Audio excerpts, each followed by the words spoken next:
हे चिराण देगा देवा, हे चिराण देगा देवा, तुझा विसरण व्हावा.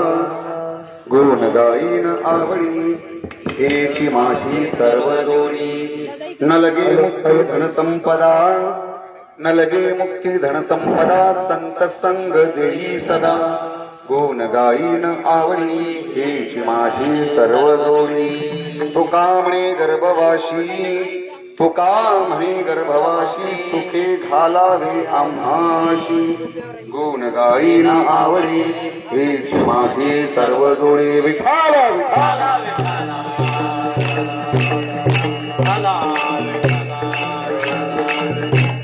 समचरण सरोजम सांद्रणीलामृदाभम, जगतहित पाणी मंगणम मंगणान. तरुण तुलसीमाला कंदरम कंजनेत्रम, सदैधवलहास्यम विठ्ठलं चिंतयामि. पांडुरंग करू प्रथम, पांडुरंग करू प्रथम,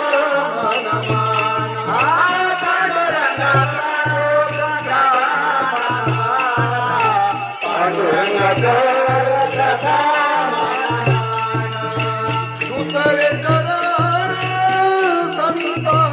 विस्तारू, ज्याच्या कृपादाने कथे चालुतारू, ज्याच्या कृपादाने कथे चालुतारू, ज्याच्या कृपादाने कथे चालुतारू, ज्याच्या कृपादाने कथे चालुतारू,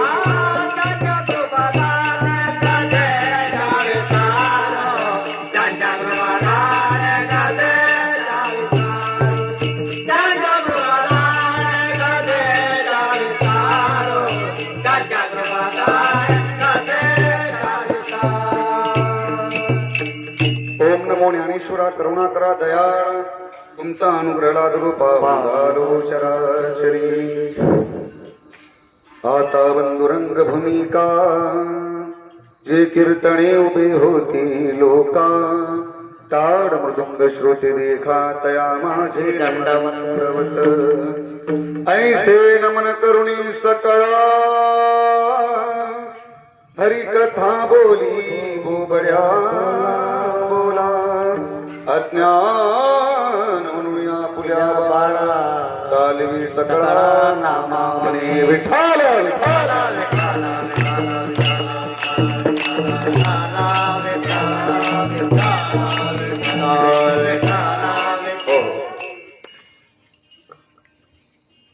हे चिदान देगा देवा, तुझा विसरण व्हावा. गुण गाईन आवडी हेची माझी सर्व जोडी. प्रस्तुत प्राप्त स्थळी प्राप्त प्रसंगी कीर्तना करता निवडलेला हा जो अभंग आहे, हा अभंग वैराग्याचे मूर्तिमंत महामेरू छत्रपती शिवाजी महाराजांचे गुरु ज्या तुकोबारांच्या गाथा म्हणजे 5वा वेद आहे. बरे का? त्यागाने परिपूर्ण जीवन जगद्गुरु तुकोबारांचं, त्याच तुकोबारांचा हा 4 चरणाचा मागणीपर प्रकरणातला अभंग आहे. विठ्ठला विठ्ठला विठ्ठला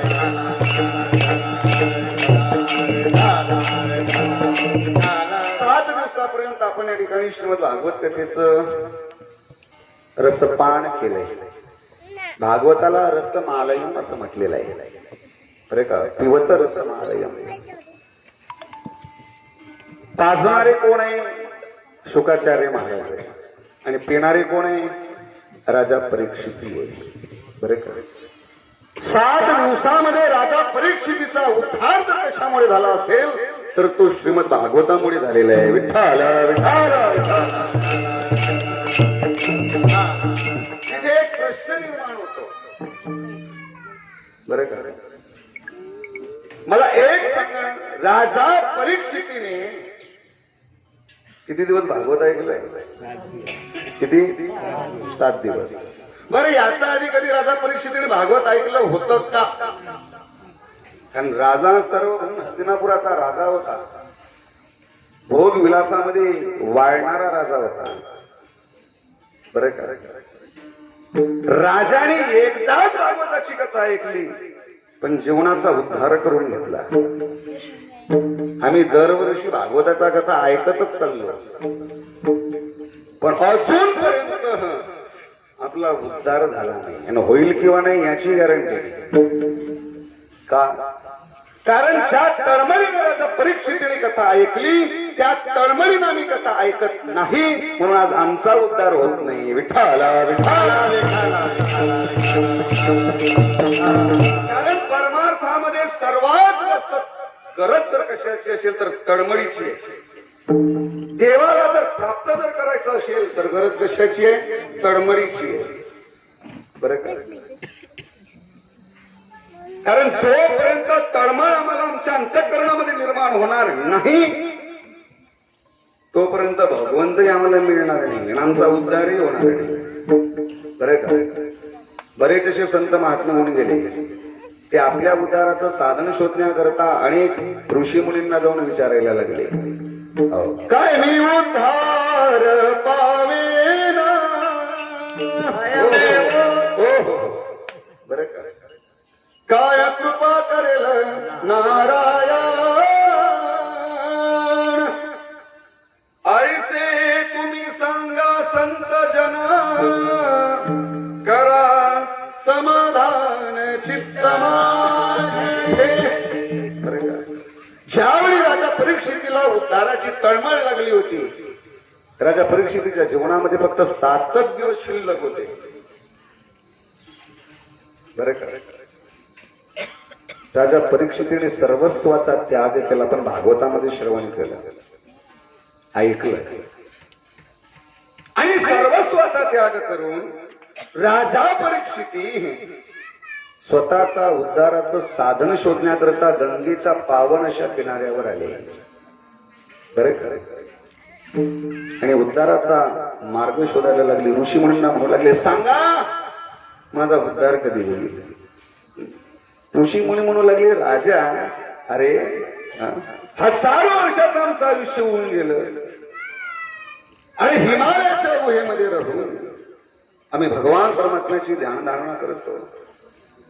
तो भगवान परमात्मा अजूनपर्यंत आमच्या स्वप्नामध्ये सुद्धा आला नाही आणि राजा 7 दिवसामध्ये तुझा उद्धार कसा होईल? पण एक गोष्ट लक्षात ठेवा, उद्धाराची तळमळ अंतःकरणाला लागली ना तर त्याचा उद्धार करण्याकरता स्वतः संत महात्मे चालत आपल्या घरी येतात. विठ्ठला विठ्ठला. साधूला शोधत जाण्याची गरज नाहीये हे लक्षात ठेवा. बरं का? रामायणामध्ये असं वर्णन आलेलं आहे, ज्या दिवशी आपलं भाग्य उद्याला येईल त्या दिवशी न बोलावता संत महात्मे आपल्या घरी स्वतःहून चालत येईल. साधूला शोधत जाण्याची गरज नाहीच.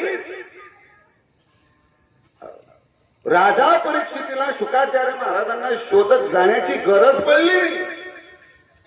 राजाच्या उद्धाराची वेळ जवळ आली तर स्वतःहून शुकाचार्य महाराज राजा परीक्षितीपर्यंत चालत आले. विठ्ठला विठ्ठला.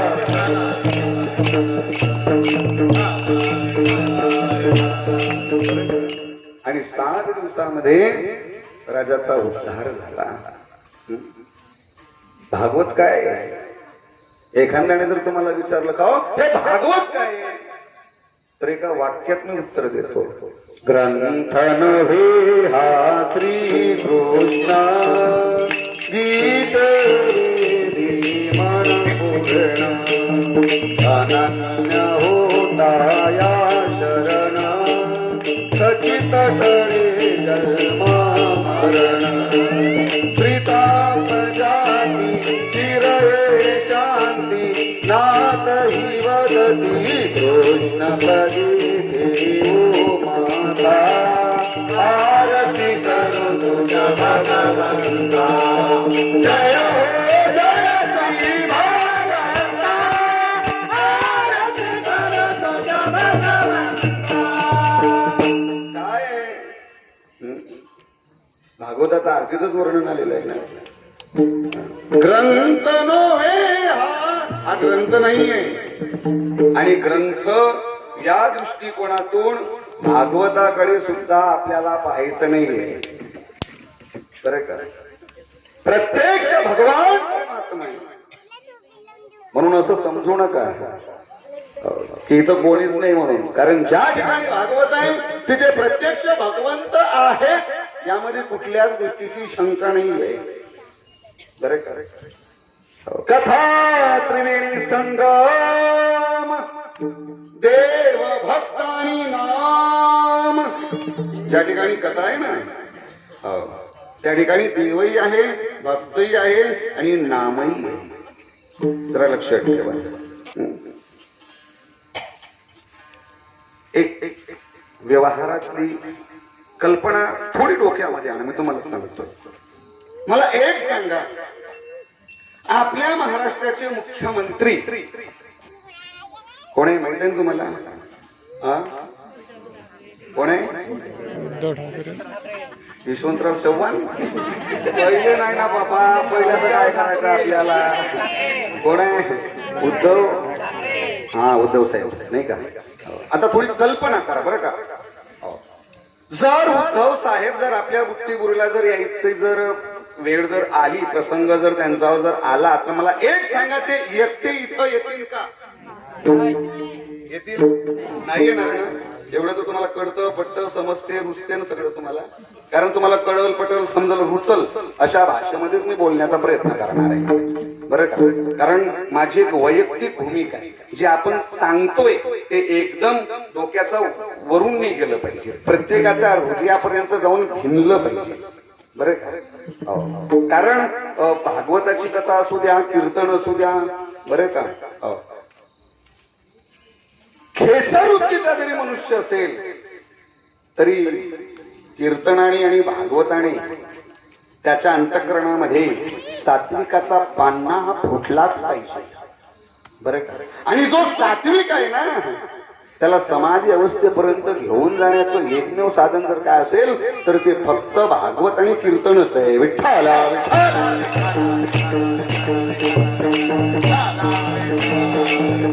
कारण कलियुगामध्ये हेच एकमेव साधन आहे मानवी जीवनाचा उद्धाराचं. दुसरं साधनच नाहीये. बरं का? अजिबातच नाहीये. कारण कलियुगामध्ये तप कोणी करू शकत नाही. आम्हाला 2 तास कथेमध्येच तर मांडी घालून बसायला जमत नाही. इकडली मांडी तिकडून, तिकडली मांडी इकडे करतो आम्ही, नाही का? खरं सांगा, दिवसभर तुम्हाला जर म्हणलं एका पायावर उभे राहू शकता का तुम्ही? नाही राहू शकत. बरं का? त्या काळामध्ये होऊन गेलं ऋषी मुनी आणि राक्षस सुद्धा एका पायावर उभे राहून 10,000 वर्ष तप करत होते. विठ्ठला विठ्ठला. याच्यावरही काही जे जास्त शिकलेले आहे की नाही ते म्हणतात महाराज 10,000 वर्ष तप हे काही शक्य आहे का? म्हणतात की नाही. माणूस इथं 100 वर्ष जगेल किंवा नाही याचीच गॅरंटी नाही. तुम्ही म्हणता 10,000 वर्षात. कारण वेळी होती आयुष्याची खाणी, म्हणजे त्यावेळी आयुष्य भरपूर होत. जरा लक्षात ठेवा, मी तुम्हाला सांगून जाईल. सत्ययुगामध्ये माणसाचं आयुष्य 1,00,000 वर्षाचं होतं. किती वर्षाचं? 1,00,000 वर्ष मनुष्य जगाचा. कोण्या युगात? सत्ययुगामध्ये. बरं का? प्रत्येक युगामध्ये एक एक शून्य कमी कमी होत गेलं. जरा लक्षात ठेवा. त्रेतायुगामध्ये त्या 1,00,000वरचं एक शून्य कमी झालं. आता लाखावरचं शून्य काढा, किती राहते? 10,000. बरोबर आहे. तुम्ही बोलत जा, मी सांगतो तुम्ही बोलत. बोलायचं काम तुमचं, सांगायचं काम माझं. विठ्ठल विठ्ठल. घाबरू नका बरं का. मनसोक्त बोला, कारण मनसोक्त बोलण्याचं एकमेव साधन जर काय असेल तर हेच कीर्तन आहे. जरा लक्षात ठेवा, घाबरायचं काही कारण नाही. बरं का? हो, फक्त विचारलेल्या प्रश्नाची उत्तर तुम्ही द्यायचं. म्हणजे सत्ययुगामध्ये 10,000 वर्षाचं आयुष्य, त्यातलं एक शून्य कमी झालं. मग आता त्रेतायुगामध्ये किती राहिलं? 10,000 वर्ष. बरं का? त्रेतायुग हे रामाचं युग आहे. राम हे त्रेतायुगामध्ये झाले. रामाचं आयुष्य 10,000 वर्षाचं होतं. जरा लक्षात ठेवा. त्याच्यानंतर त्रेतायुग संपलं आणि मग द्वापारयुगाला सुरुवात झाली. तर द्वापारयुगामध्ये त्यातलं एक शून्य कमी झालं आणि ती 10,000 वर्ष शून्य काळ किती राहते? 1,000 वर्ष. बरोबर आहे ना? म्हणजे द्वापारयुगामध्ये माणसाचं आयुष्य किती राहिलं शिल्लक? 1,000 वर्ष. मग द्वापारयुग संपलं आणि मग कोणतं युग सुरू झालं? ते कोणतं युग आहे? कलियुग आहे. कलियुग. बरं का? हो. तर त्यातलं शून्य एक कमी झालं. आता 1,000वरचे शून्य करा, किती राहिलं? आता माणसाच्या आयुष्याची गणती किती आहे? 100. बरं का? हो. आता 100ही राहिलं नाही. कधी काय होईल काही सांगता येत नाही. कारण माणसाचं आयुष्य कसं आहे? अल्प आयुष्य मानव देह,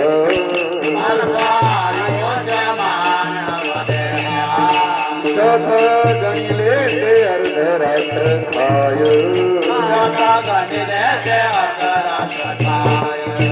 मध्ये बालत्व पीडा रोगक्षय, बालका पीडा रोगक्षय, काय भजनाची उरले ते पाहे, राम राम स्मरारी, राम राम स्मरारी, काय भजनाची उरले ते पाहे, राम राम स्मरारी, राम राम स्मरारी. संत महात्म्यांनी तुम्हा आम्हाला ही शिकवण दिलेली आहे. कशाची? काय सांगितलं? अल्प आयुष्य मानव देह. कारण मानवी शरीर, बरं का, हे अल्प आयुष्याचं आहे. कारण कधी काय होईल, कधी मनुष्य जाईल याची शाश्वती नाहीये. हे बघा, मी तुम्हाला सांगून जाईल. आजचा सूर्य आपण पाहिला की नाही? उद्याचा पाहू किंवा नाही याची सुद्धा शाश्वती नाहीये. तर लक्षात ठेवा. क्षणभंगूर नाही भरवसा, वारे सावध तोळा माया आशा, काही न चले मग गळा पडला फासा, पुरे हुशार थोरा हे ओळसागा. जरा लक्षात ठेवा. राम राम स्मरा आधी. आधी हा शब्द तुकोबारांनी का वापरला? आधी म्हणजे कधी? हे बघा, ज्यावेळी तुम्ही रात्री झोपताना रात्री, तर झोपण्याचा आधी काय म्हणा? राम राम स्मरा आधी. का? अरे बाबा, झोपता झोपता जर मनुष्य कायमचाच झोपला आणि झोपेतच अटॅकाला निघून गेला तर राहील ना तेवढं? बरं का? हे बघा, भागवतामध्ये वर्णन आलेलं आहे, तुम्ही ऐकलं असेल. ज्यावेळी अश्वत्थामाने द्रौपदीचे 5 मुलं मारले, बरं का, शिरच्छेद केला होता अश्वत्थामाने द्रौपदीचा 5ही मुलांचा. ज्यावेळी अजून कीर्तनाला सुरुवातच व्हायची आहे बरं का आपली. विठ्ठल माझ्या शब्दाकडे लक्ष द्या. ज्यावेळी महाभारती युद्ध झालं आणि दुर्योधनाची मांडी भीमाचा गदाने फुटल्या गेल्या. भीमाने मांडीवर नेम करून गदा मारली होती त्या दुर्योधनाच्या. रक्ताचे पाठ व्हायला लागले. मरणासक्त अवस्थेमध्ये हा दुर्योधन त्या ठिकाणी पडला. गीत नावाचे पक्षी या दुर्योधनाचे लचके तोडायला लागले. त्यावेळी अश्वत्थामा तिथे आला आणि अश्वत्थामा त्या दुर्योधनाला हिणवू लागला. दुर्योधना, अरे काय अवस्था झाली रे तुझी. अरे संपूर्ण महाभारत युद्धामध्ये मी तुला म्हणत होतो मला सेनापती कर, तू मला सेनापती नाही केलं. आज तुझी काय अवस्था झाली स्वतःच्या डोळ्यानं बघ. अरे गीत नावाचे पक्षी आज तुझे लचके तोडायला लागलेले, तुझी मांडी फुटली, रक्ताचे पाठ व्हायला लागले. तर मनातल्या मनात दुर्योधन हसायला लागला आणि विचार करू लागला, काय माणूस आहे म्हणे अश्वत्थामा, काय बोलतो. अश्वत्थामा म्हणू लागला, अरे दुर्योधना अजूनही वेळ गेलेली नाही. तू जरी मला सेनापती जरी केलं तरी माझा पराक्रम मी तुला दाखवून देतो. त्याच्याकरता अगोदर तुला मला सेनापती करावं लागेल. बोलू नका मागची मंडळी. मरणासक्त अवस्थेमध्ये दुर्योधन त्या ठिकाणी विचार करायला लागला. अरे सेना जर असती तर याला सेनापती केलं असतं, पण सेनाच नाही तर याला सेनापती कुठला करावा. पण या अश्वत्थामाच्या पराक्रमावर दुर्योधनाचा विश्वास होता आणि त्या ठिकाणी सांगायला लागला दुर्योधन, ठीक आहे केलं मी तुला त्या ठिकाणी सेनापती, जा जरा दाखव बरं तुझा पराक्रम. तर रात्रीच्या वेळी हा अश्वत्थामा तलवार घेऊन निघाला. तर भगवान परमात्मा पांडवांच्या जवळ गेले, पांडवांना उठवलं, पांडवांना तिथून दूर घेऊन गेले आणि त्याच ठिकाणी पांडवांचे 5 मुलं जे पांडवांसारखे दिसत होते ते त्या ठिकाणी झोपी गेले. या अश्वत्थामाला वाटलं की या ठिकाणी पांडव झोपू नये. अरे कमीत कमी या मूर्खानं ते पांघरून काढून पाहायला तरी पाहिजे होतं. पण याने काय केली, जे तलवार होती ती तलवार काढली मंडळी आणि सपासप वार केले. बरं का, धड शिरापासून अलग करून टाकले. जरा लक्षात ठेवा. आणि सगळी शिर घेऊन त्या दुर्योधनाला दाखवण्याकरता गेला की मी पांडवांना मारलं म्हणून. आणि ज्यावेळी द्रौपदी पहाटे उठली, आकांत करायला लागली, रडायला लागली, टाहू फोडायला लागली. भगवान परमात्मा आले, अर्जुन, नकुल, सहदेव सगळे सगळे आले. भगवंतांना समजूत घातली, कृष्णा अरे माझे मुलं मेलेणार आहे. अगं द्रौपदी रडू नकोस, प्रारब्ध हे प्रत्येकाला भोगून द्यावं लागतं. कारण प्रारब्धाचा पुढे कोणीही गेलेला नाही. जन्म, मृत्यू, लग्न, पैसा आणि अन्न ह्या 5 गोष्टी प्रारब्ध आणि अगोदरच आईचा उदरामध्ये आपण असताना ज्यावेळी जीव सामावतो त्यावेळी अगोदरच निश्चित करून ठेवलेले आहे. बरं का, कोणाचं आयुष्य किती हे अगोदरच तारीख डिक्लेअर झालेली आहे. बरं का, असं समजू नका. बरेच लोक म्हणतात महाराज ती व्यक्ती जर त्या ठिकाणी नसती गेली तर ऍक्सिडेंट झाला नसता आणि ती व्यक्ती गेली नसती. अरे बाबा ते तसं नाही, त्याचं मरणच त्या ठिकाणावर होतं, त्या जाग्यावर होतं, तेवढ्या वेळात होतं. म्हणून त्या वेळेत, त्या काळात, त्या ठिकाणी ते मरणच आपल्याला तिथं घेऊन जाते. विठ्ठला विठ्ठला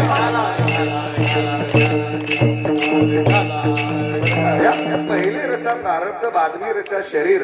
बरं का, आणि जसं जसं मानवी जीवनामध्ये आपलं प्रारब्ध बनलेलं आहे त्यानुसार आपल्या जीवनामध्ये सुख दुःख निर्माण होतात, ते आपल्याला भोगाव्या लागतात. बरं का, असं समजू नका. प्रारब्ध हे देवाला सुद्धा चुकत नाही. प्रारब्ध हे देवाला सुद्धा भोगून द्यावं लागतं. याचं पुढे बोलू का? अरे देवच नाही पण देवाचा बाप जरी असेल तरी त्यालाही प्रारब्ध भोगून द्यावं लागतं. विठ्ठला विठ्ठला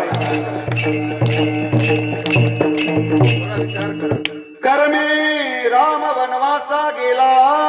काय रामाचं प्रारब्धच होतं ना, 14 वर्षाचा वनवास भोगा लागला रामाला. कर्मे दशरथ मृत्यूमुखी पडला. राजा दशरथाला राम राम म्हणत मरावं लागलं. काय कारण होतं? प्रारब्धच होतं ना. याचा पुढे बोलू का आता मी? ज्या भगवान कृष्णाचं चरित्र आपण 7 दिवसापर्यंत त्या ठिकाणी ऐकलं, ज्या भगवान कृष्णाचं चरित्र श्रवण करून मानवी जीवनाचा उद्धार होतो, त्या भगवान कृष्णाला सुद्धा प्रारब्धानं सोडलं नाही, तर जरा वेळाचा बाण लागून भगवान परमात्माला निज धामाला निघून जावं लागलं. विठ्ठला विठ्ठला. एक गोष्ट लक्षात ठेवा, भगवान परमात्मा कोणाच्याही प्रारब्धामध्ये कधीही हस्तक्षेप करत नाही. जरा लक्षात ठेवा. ज्यावेळी पंढरपुरामध्ये भगवान परमात्मा विटेवर उभे असताना रडायला लागले, देवाच्या डोळ्यातून अश्रूच्या धारा व्हायला लागल्या. नामदेव महाराजांनी विचारलं, प्रभू का रडता तुम्ही? तुमच्या डोळ्यामधून अश्रूच्या धारा, काय कारण आहे? भगवंतानं सांगितलं, नामा माझा चोखा गेला रे. माझ्या चोखाने या लोकांची आता संपवली. नामा, अरे गावाची कोस ती भिंत बांधत असताना ती भिंत कोसळली आणि त्या भिंतीमध्ये माझा चोखोबा दबून मरण पावला, म्हणून मला रडू येतंय. तर नामदेव महाराज म्हणू लागले, देवा अहो चोखोबा तुमचा भगवत भक्त होता, मग त्या भगवत भक्ताला तुम्ही जाऊ कसं दिलं? तर देवाने रडतच सांगितलं, नामा ते चोखाचं प्रारब्ध होतं. चोख्याचं मरण भिंतीमध्ये दबूनच मरण्याचं होतं, बरं का? त्यामुळे मला हस्तक्षेप करता येत नव्हता, म्हणून मी केला नाही. तुम्ही भागवताचं श्रवण केलेले मंडळी आहात, तुम्हाला चांगला अनुभव आहे, बरं का? भीष्माचार्यांसारखा भगवत भक्त जगाचा पाठीवर झाला नाही, पण भीष्माचार्यांचा जर इतिहास पाहला तर रोमारोमामध्ये बाण शिरून त्या ठिकाणी भीष्माचार्याचा अंत झाला. विठ्ठला विठ्ठला.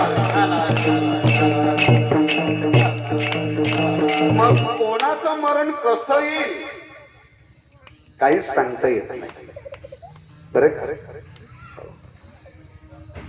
सज्जनानो, आपण जीवनामध्ये जे चांगलं कर्म करतो, वाईट कर्म करतो, काही लोक म्हणतात का हो आयुष्यभर यांनी परमार्थ केला, गळ्यामध्ये तुळशीची माळ घातली, आळंदी पंढरीची वारी केली,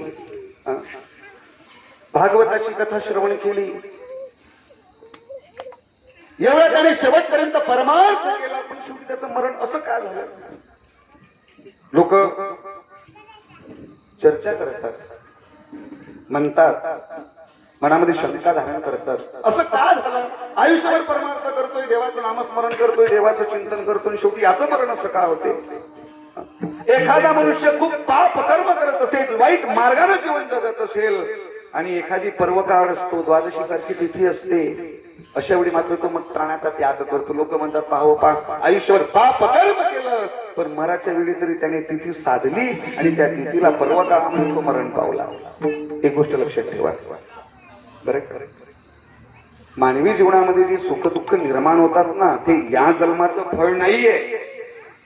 या जन्मामध्ये आपण जे कर्म करतोय त्या कर्माचं फळ आपल्याला पुढल्या जन्मामध्ये मिळणार आहे. मागच्या जन्माचं जे काही कर्म आहे ना, त्या कर्माचं फळ आपल्याला या जन्मामध्ये भोगून घ्यावं लागतं. हे मी नाही म्हणत, ज्ञानोबाराय म्हणतात, अगा कर्मीचे उरावे तै सुख दुःख फळा यावे आणि तया भोगावया यावे देहा एका. हे ज्ञानोबारायांचं मत आहे. ज्ञानोबाराय म्हणतात, मनुष्याला शरीर हे त्याचं कर्म भोगून देण्याकरता धारण करावं लागतो, बरं का? मागच्या जन्मामधलं त्याचं जे कर्म आहे ते कर्म या जन्मामध्ये आपल्याला भोगून द्यावं लागतं, बरं का? आणि सज्जनानो, भागवताची कथा श्रवण का करावी त्याचे मी तुम्हाला एक कारण सांगतो, जरा लक्षात ठेवा. सत्संग जीवनामध्ये का करावा त्याच्याही पाठीमागचे कारण मी तुम्हाला सांगतो. थोडं नीट ऐका, बरं का? आमचे गुरुजी नेहमी सांगायचे, 4 तास कीर्तन श्रवण करण्यापेक्षा 1च तास कीर्तन ऐकावं, पण आपल्या कल्याणाचं, आपल्या हिताचं ज्या ठिकाणी आहे तेच मात्र आपण श्रवण केलं पाहिजे, ते घेतलं पाहिजे. कथा ही आपल्या अंतःकरणापर्यंत गेली पाहिजे. बरं का? म्हणून मी तुम्हाला अतिशय मार्मिक चिंतन सांगणार आहे, थोडं लक्षपूर्वक ऐका. विठ्ठल विठ्ठल.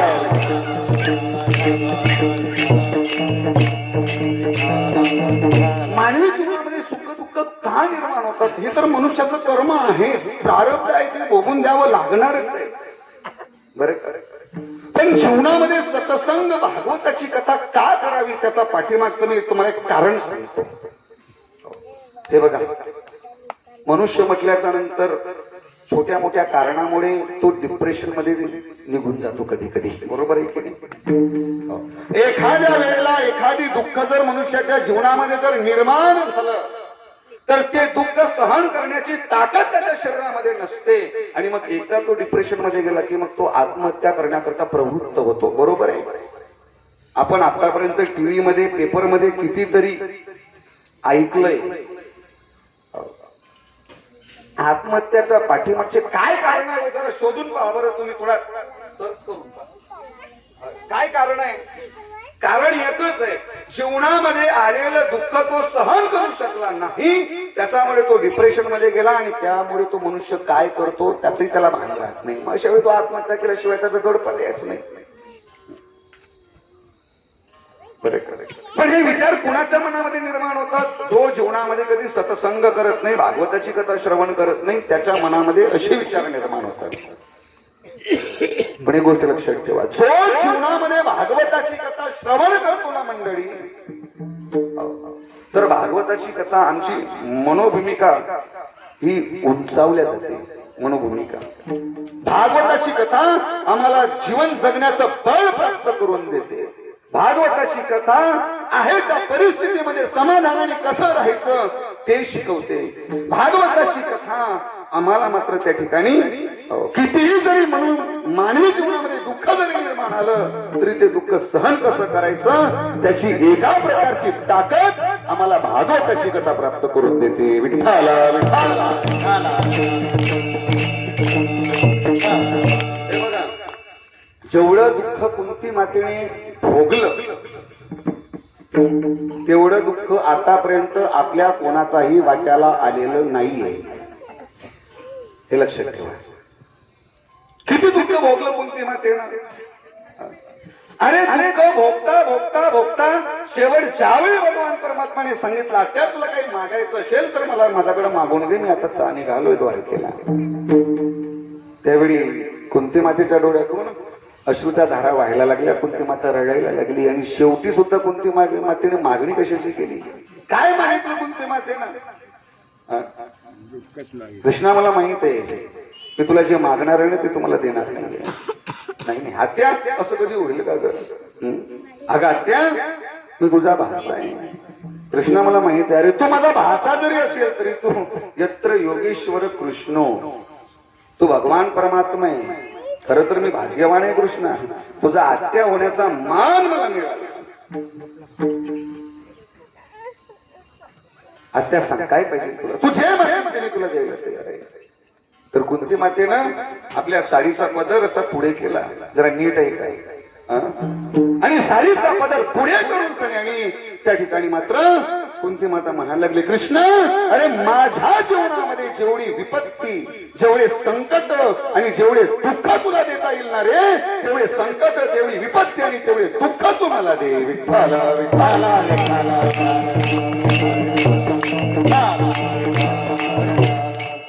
हे शब्द ज्यावेळी भगवंताच्या कानावर पडले ना त्यावेळी काळजामध्ये धक्क झालं. भगवान परमात्माच्या डोळ्यातून सुद्धा धारा व्हायला लागल्या आणि कुंती मातेच्या तोंडावर भगवान परमात्माने हात ठेवला आणि म्हणू लागले, आत्या काय म्हणतेस तू हे? अगं आतापर्यंत दुःख भोगता भोगता तुझं पोट नाही भरलं का ग आत्या? आत्या मी तुझं जीवन पाहिलं, लहानपणापासून ते आतापर्यंत तुझ्या जीवनामध्ये एकही सुखाचा दिवस उगवला नाही. मी कशा करता सांगतो नीट आहे का? कुंती मातेच्या जीवनात किती दुःख आलं. आत्या अगं जन्म झाला मथुरेमध्ये तर तुला बापाचं सुद्धा सुख मिळालं नाही. बापाच्या सुखाला तुला वंचित व्हावं लागलं, मुकावं लागलं. कारण कुंती भोज नावाच्या राजाने या कुंतीला दत्तक घेतलं होतं. हिचं नाव होतं पृथा. ही वसुदेवाची सख्खी बहीण आहे, भगवंताची सख्खी आत्ती आहे कुंती. विठ्ठल विठ्ठल.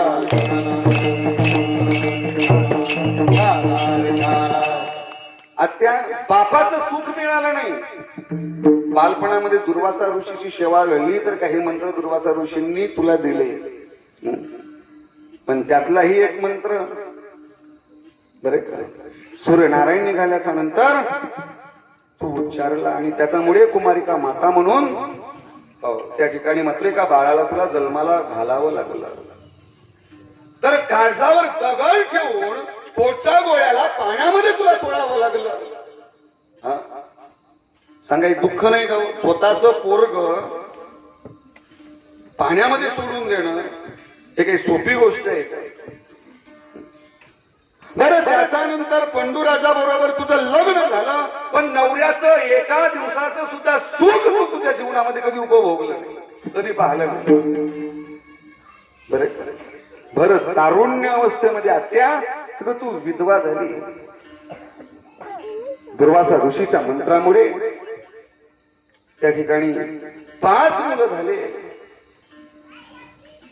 पण त्या 5ही मुलाला मारण्याकरता 100 कौरव तत्पर असायचे. कधी भीमाला विषुक्त लाडू खाऊ घालण्याचे प्रयत्न करायचे, कधी लाक्षागृह जाळण्याचे प्रयत्न करायचे, तर कधी फार सभेमध्ये आता तुझ्या सुनेला आणून निर्वस्त्र करण्याचे प्रयत्न करायचे. 12 वर्षाचा वनवास तू भोगला, 1 वर्षाचा अज्ञातवास तू भोगला, आणि अज्ञात कुठेतरी सुखाची दिवस तुझ्या जीवनामध्ये सुरुवात झाली, तरी आज तू माझ्याकडे दुःखाची मागणी करायला लागलीस. तेव्हा कुंती मातेने सांगितलं, कृष्ण खरं सांगतो तुला, अरे सुखामध्ये जेवढं तुझं नामस्मरण घडत नाही ना रे, सुखामध्ये जेवढी तुझी भक्ती घडत नाही ना कृष्णा, तेवढी भक्ती दुःखामध्ये घडते. कृष्णा, मला माहित माझ्यावर जेवढे दुःख आले त्या दुःखामध्ये प्रत्येक वेळोवेळी तू मात्र आमच्या पाठीमागे उभा राहून आमचं रक्षण केलं. कधी पाठीमागे राहायचा तर कधी पुढे राहायचा.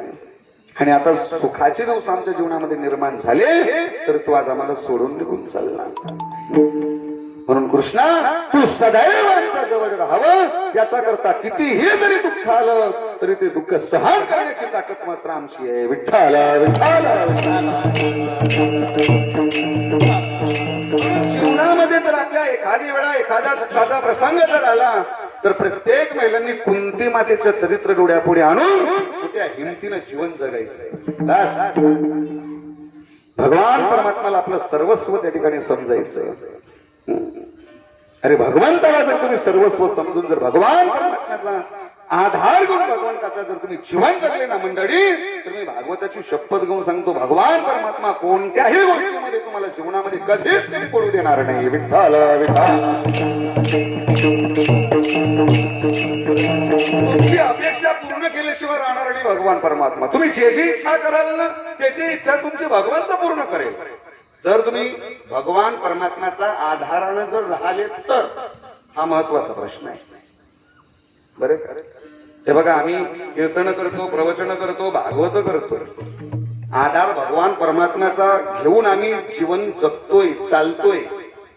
बरं का? महिन्यातून 2 दिवस घरी तर 28 दिवस आम्हाला बाहेर राहावं लागतं. जरा लक्षात ठेवा, दररोजचा प्रवास. बरं का? पण अशाही याच्यामध्ये सज्जनानो, सर्वस्व जबाबदारी जर आपण भगवान परमात्म्यावर जर सोपवली ना तर तो भगवान परमात्मा सुद्धा पूर्णता केल्याशिवाय राहत नाही. हे लक्षात ठेवा. तुमची प्रत्येक इच्छा तो पूर्ण करेल. कारण आतापर्यंत मी माझ्या मनामध्ये जी जी इच्छा करत गेलो ती ती इच्छा भगवान परमात्म्याने माझी पूर्णच केली. विठ्ठल विठ्ठल.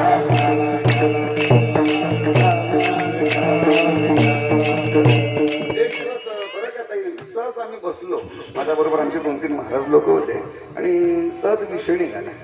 मी त्यांना म्हटलं, सगळीकडे भागवताची कथा झाली, अजून मुंबई पाहिली नाही, काही नाही, एकदा इच्छा आहे त्या परिसरामध्ये कथा करण्याची. असं माझ्या मनाला वाटलं. बरं का?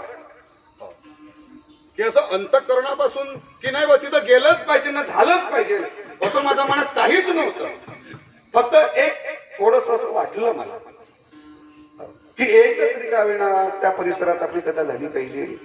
आम्ही असं सहज बोललो, मित्रमंडळी होते. आणि तिथून 2 दिवसानं आमच्या शीतल महाराजांचा मला फोन आला, म्हणजे महाराज भागवताची कथा मिळेल का दत्त जयंतीला? म्हटलं कुठं? म्हणजे मुंबई. मुंबईत म्हणल्याच्या नंतर मी आश्चर्य करायला लागलो. बरं का? हो. अरे तीही इच्छा माझी भगवान परमात्मानं पूर्ण केली. विठ्ठल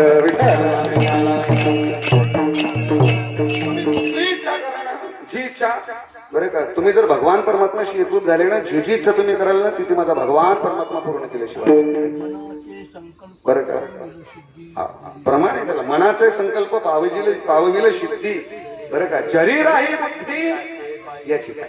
जर तुम्ही तुमची बुद्धी जर भगवान परमात्माच्या चरणाजवळ जर ठेवली ना, तर भगवान परमात्मा निश्चितच तुम्हाला कोण्याच गोष्टीची कमतरता पडू देणार नाही. विठ्ठल विठ्ठल.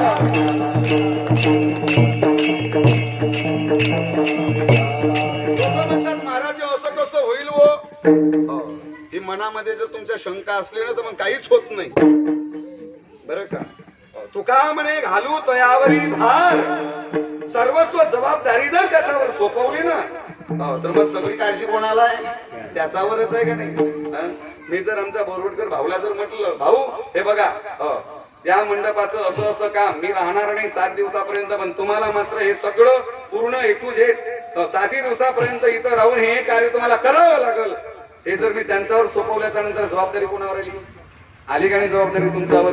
त्याप्रमाणे आपण जर सर्वस्व भार जर भगवान परमात्मावर सोपवून जर आपण जर आपलं कार्य जर करत राहिलो ना मंडळी, तर सर्वस्व जबाबदारी भगवान परमात्मा मात्र तुमची स्वीकारल्याशिवाय राहत नाही. पण अंतःकरणामध्ये तेवढी भगवंताबद्दल भक्ती, प्रेम, श्रद्धा आणि सर्वात महत्वाचं जर काय असेल तर तो विश्वास. विठ्ठल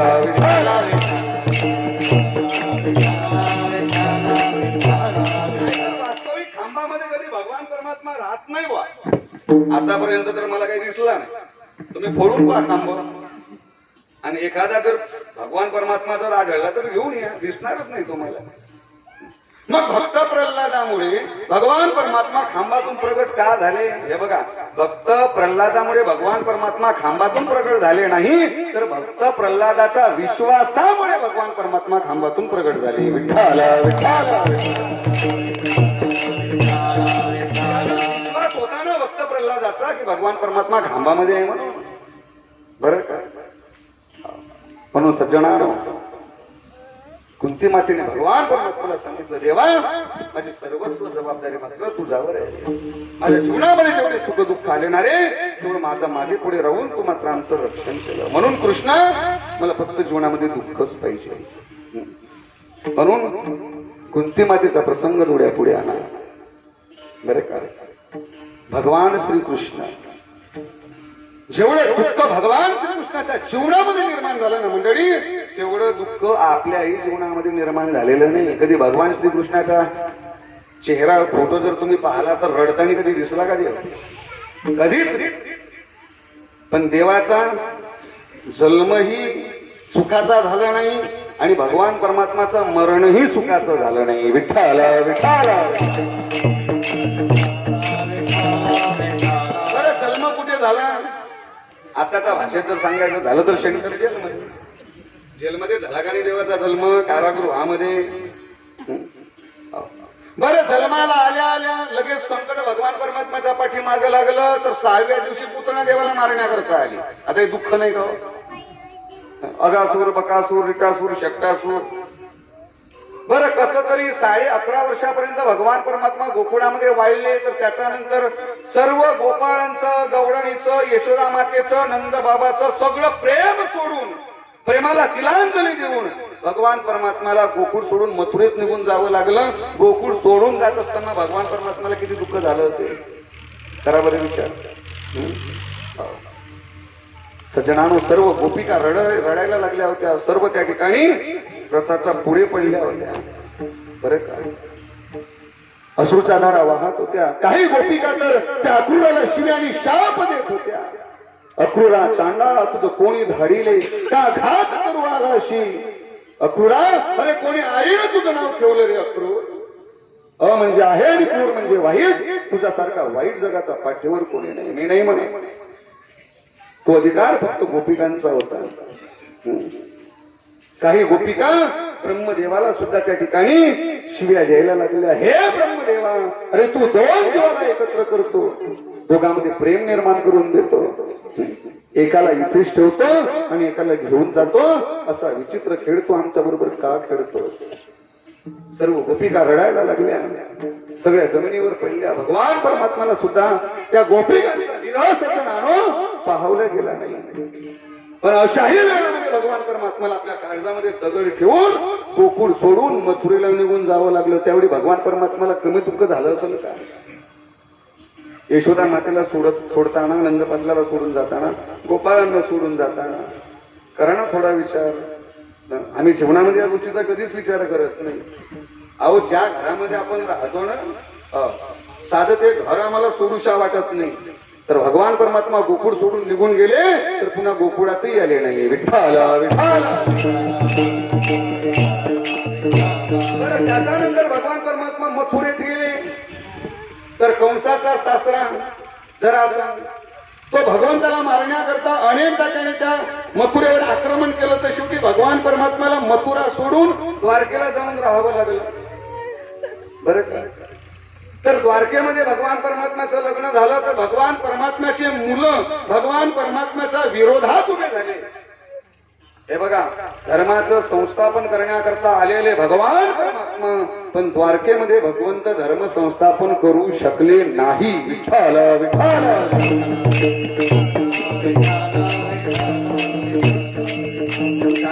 महाराजांचा नामचा थोडा विषय निघाला होता की साधूचा मोठी साधूच जन्माला येईल याची शाश्वती नाही. बरं, संतांची ती आप्त नव्हती संत, जरा लक्षात ठेवा. बरं का? अरे देवाचे मुलं दारू पिऊन त्या ठिकाणी धिंगा मस्ती करायला लागले. बरं का? सज्जनानो, अतिशय दुराचाराने जीवन जगायला लागले भगवान परमात्म्याची मुलं. शेवटी भगवान परमात्म्याला दुःख झालं. ज्यावेळी प्रभास नावाच्या क्षेत्रामध्ये वारुणा नावाचं मद्य पेलं येईन, देवाचा पोराईनं, जरा लक्षात ठेवा. बरं का? आणि वारुणा नावाचं मद्य पिऊन भगवान परमात्मा समजून सांगायला गेले, तर ते देवाला म्हणतात की आम्हाला समजून सांगणारे तुम्ही आमचे कोण लागून गेले? बरं का? तर भगवान परमात्माला दुःख झालं आणि पिंपळाच्या झाडाखाली बसले, तर भगवंताच्या चरणाला त्या ठिकाणी जरा त्याचा पान लागला, तर भगवंत निजधामाला गेले. नाही जन्म सुखासुखी झाला आणि नाही मरण सुखासुखी झालं. विठ्ठल विठ्ठल. एवढं दुःख भगवान कृष्णाचा चिवडामध्ये आलं. आम्ही कधी अभ्यास केला का या गोष्टीचा? म्हणून भागवताची कथा आम्हाला एका प्रकारचा धीर देऊन जाते. जेवढं दुःख कुंतीच्या वाट्याला आलं, जेवढं दुःख भगवंताचा वाट्याला आलं, जेवढं दुःख द्रौपदीच्या वाट्याला आलं, त्या मानानं आपलं काहीच नाहीये. म्हणून सज्जनानो, भागवताची कथा जर आम्ही श्रवण जर केली तर खऱ्या अर्थानं मानवी जीवनाचा उद्धार भागवताचा कथेनं झाल्याशिवाय राहत नाही. म्हणून भागवताची कथा हे मनोरंजनाचं साधन नसून ते मनोमंथनाचं साधन आहे. विठ्ठल विठ्ठल.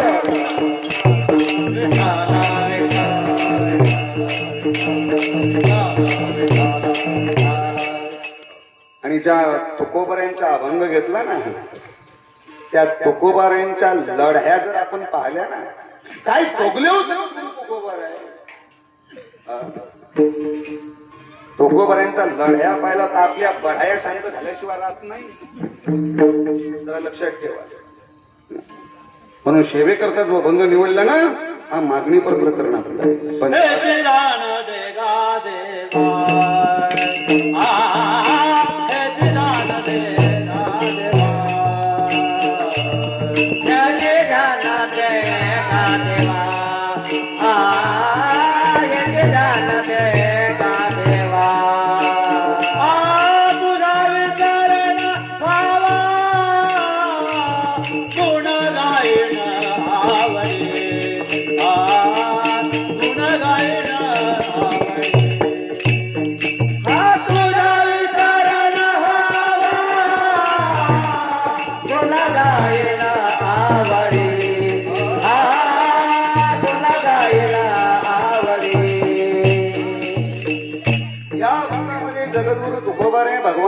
परमात्म्याकडे मागणी मागतात, पण त्या अगोदर थोडा परिहार पाहायचा तो असा बरं का.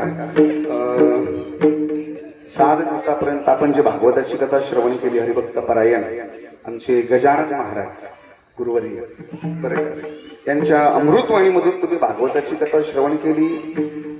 काय निमित्त होतं, काय कारण होतं तुम्हाला सर्वांना माहित आहे. वैकुंठवासी वामनरावजी घ्या, त्यांना जाऊन 1 वर्ष पूर्ण झालं नाही. 1 वर्ष होतच आहे ना, 1 वर्ष.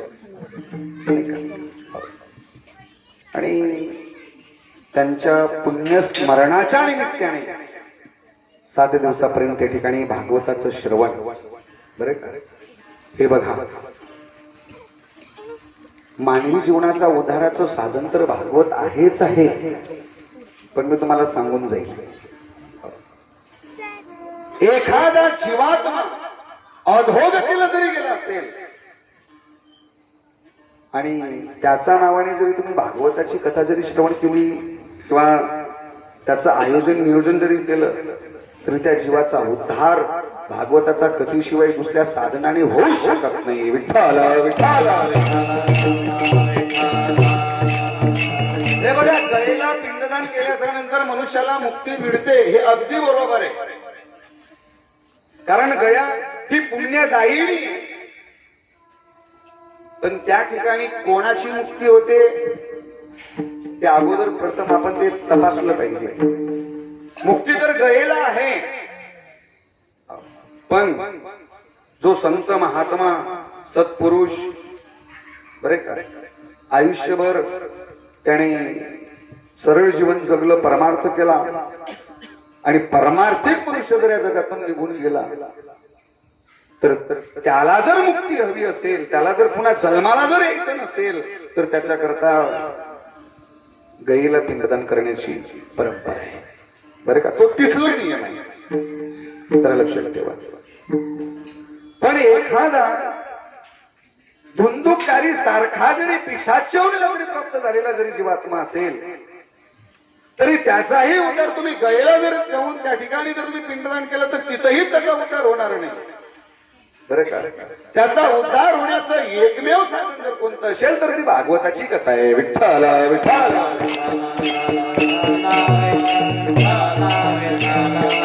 बरं का, कोणी कसाही जीवन जगू द्या, पण या जगाचा निरोप होऊन जर तो जर निघून गेला ना, आणि त्याच्या निमित्ताने जर भागवताची कथा असली, तर त्याचा उद्धार निश्चितच आहे बरं का. अहो, थोडा विचार करा, आयुष्यावर पापकर्म करणारा धुंदुकारी त्याचा उद्धार भागवताच्या कथेने होतो, मग आपला का होणार नाही हा पहिला प्रश्न आहे. म्हणून सज्जनानो, ज्यांच्या मरणामुळे संतांचे विचार आज आमच्या पुढे पोहोचतात, भागवताची कथा ज्यांच्यामुळे आम्हाला ऐकायला मिळते, खऱ्या अर्थाने ज्यांच्यामुळे आज भागवताची कथा श्रवण करून आम्हाला पुण्य प्राप्त होते, अशा व्यक्तीचंच पुण्य स्मरण या ठिकाणी होत असते. विठ्ठल विठ्ठल. कारण पुण्यस्मरण कोणाचंही होत नाही आतापर्यंत. किती आले किती गेले सांगा. अरे सध्या 2022 मध्ये बाप मेल्याच्या नंतर बापाची तेरवी करल याची गॅरंटी नाही सध्याचे पोरं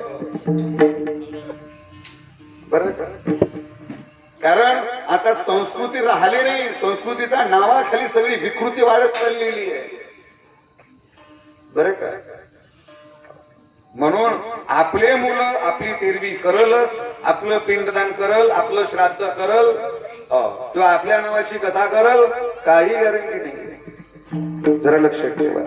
पण ज्याच्या मरणामुळे सज्जनानो आज संतांचे विचार समाजापुढे पोहोचतात ना, त्याला खऱ्या अर्थाने मरण म्हटलं जाते. मरण माझे मरून गेले मुक्त झाले कलेवर. आणि मुक्त होण्याचं एकमेव साधन जर काय असेल तर संतांची संगत आहे, संतांची सेवा आहे, भागवताची कथा आहे. अरे भागवताची कथा ही जीवनाची व्यथा नष्ट करण्याचं एकमेव साधन आहे. विठ्ठल विठ्ठल.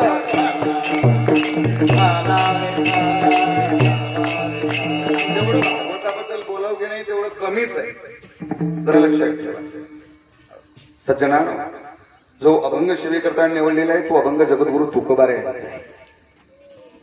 आणि 7 दिवसापर्यंत आपण जे भागवताची कथा श्रवण केली, आज 7वा दिवस म्हणजे भगवंताकडे आपल्याला काहीतरी मागायचं आहे. आज मागण्याचा दिवस आहे बरं का. आणि उद्या हा काल्याचा दिवस.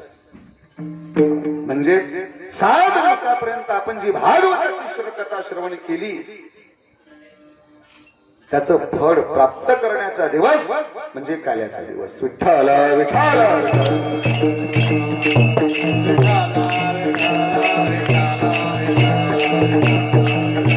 मला बरेच जण म्हणतात महाराज काल्याचं कीर्तनामध्ये, काही लोक म्हणतात नाही 7 दिवस भागवताला आलं तरी चालते पण काल्याच्या दिवशी काल्याचं कीर्तन श्रवण करण्याकरता गेलं पाहिजे असं लोक म्हणतात की नाही. तुमचा तरी काय समज आहे? असाच समज आहे ना. लोक म्हणतात महाराज जाऊ द्या ना, अहो 7 दिवस आम्ही कधीला नाही जाऊ शकलो पण आता शेवटी काला आहे, आम्ही काल्याला तरी जाऊ.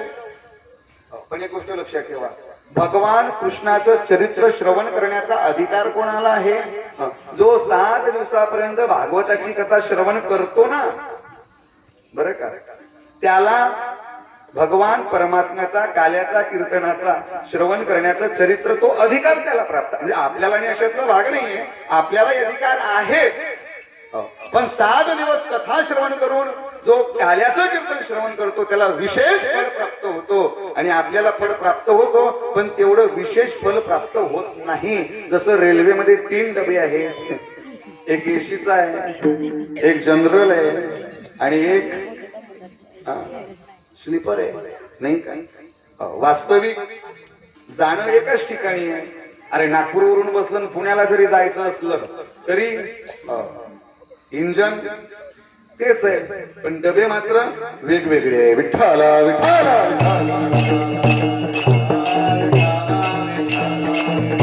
मग आता जायचं तर त्या ठिकाणी आहे, मग आपल्याला नेमकं कोण्या डब्यात बसायचं आहे? जर तुम्हाला एसीचा डब्यात जर बसायचं असेल तर त्याच्याकरता काय करावं लागेल? 7 दिवस भागवताची कथा श्रवण करून 8व्या दिवशी काल्याचं कीर्तन जर श्रवण केलं तर तुमच्याकरता मग एसीचा डब्बा बरं का. आणि नुसतं काल्याचं कीर्तन जर श्रवण केलं तर मग स्लीपर बरं का. आणि 7 दिवस कथाही ऐकायला आला नाही, कीर्तनही ऐकलं नाही, पण महाप्रसाद समजायचं हे जनरलचं गिऱ्हाईक आहे.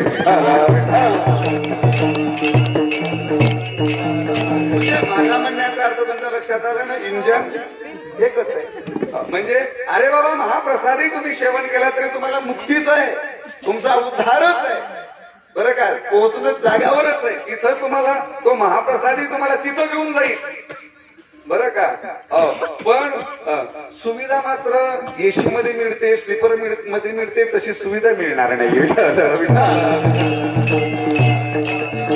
आणि जर तुम्हाला सुविधा जर हवी असेल बरं का, जर तुम्हाला असं वाटत असेल की आमचा जो मार्ग आहे शेवटला इथून जाण्याचा, म्हणजे ज्या दिवशी या देहामधून प्राण निघून जातो त्यावेळी तो मार्ग आमचा सुखरूप व्हावा असं जर खऱ्या अर्थाने जर तुम्हाला वाटत असेल, म्हणजे प्रवास आहे ना तो केवढा मोठा प्रवास आहे. हे बघा, एखाद्या गावाला जर आपल्याला जर जायचं असेल तर आपण काय करतो? अगोदर आपली बॅग भरून ठेवतो, भरतो का नाही? आदल्या दिवशी भरतो का नाही? बरं का. काय काय लागतं, काय काय नाही लागत. मग काही महिला वर्ग जे असतात ते मग चिवडा करतात, काही लाडू करतात बरं का, काही मग त्या ठिकाणी शंकरपाळे करतात. 8 दिवसापासून त्यांची तयारी चालू असते. मुंबई पुण्याला जर जायचं असलं तर 8 दिवसापासून तयारी चालू असते. हे न्यायचंय ते न्यायचंय. त्याला सांगतो, हे बघा आम्हाला जायचं बरं, आम्ही चाललो आता मुंबईला चाललो. बरं कधी चालले? आम्ही चाललो आता, लगेच चाललो नाही का म्हणतात की नाही माणसं. म्हणजे अहो साधा विचार करा, साध्या जर मुंबईला साध्या जर पुण्याला जर जायचं असेल तर माणसं 8 दिवसापासून तयारी करून ठेवतात मग एवढा मोठा प्रवास आपल्याला शेवटला तो गाठायचा आहे आयुष्याचा शेवटला या लोकांची यात्रा संपून परलोकामध्ये जायचं आहे ना. मग त्या प्रवासाची तयारी आतापासून आपल्याला करून ठेवावं लागेल. विठ्ठल विठ्ठल.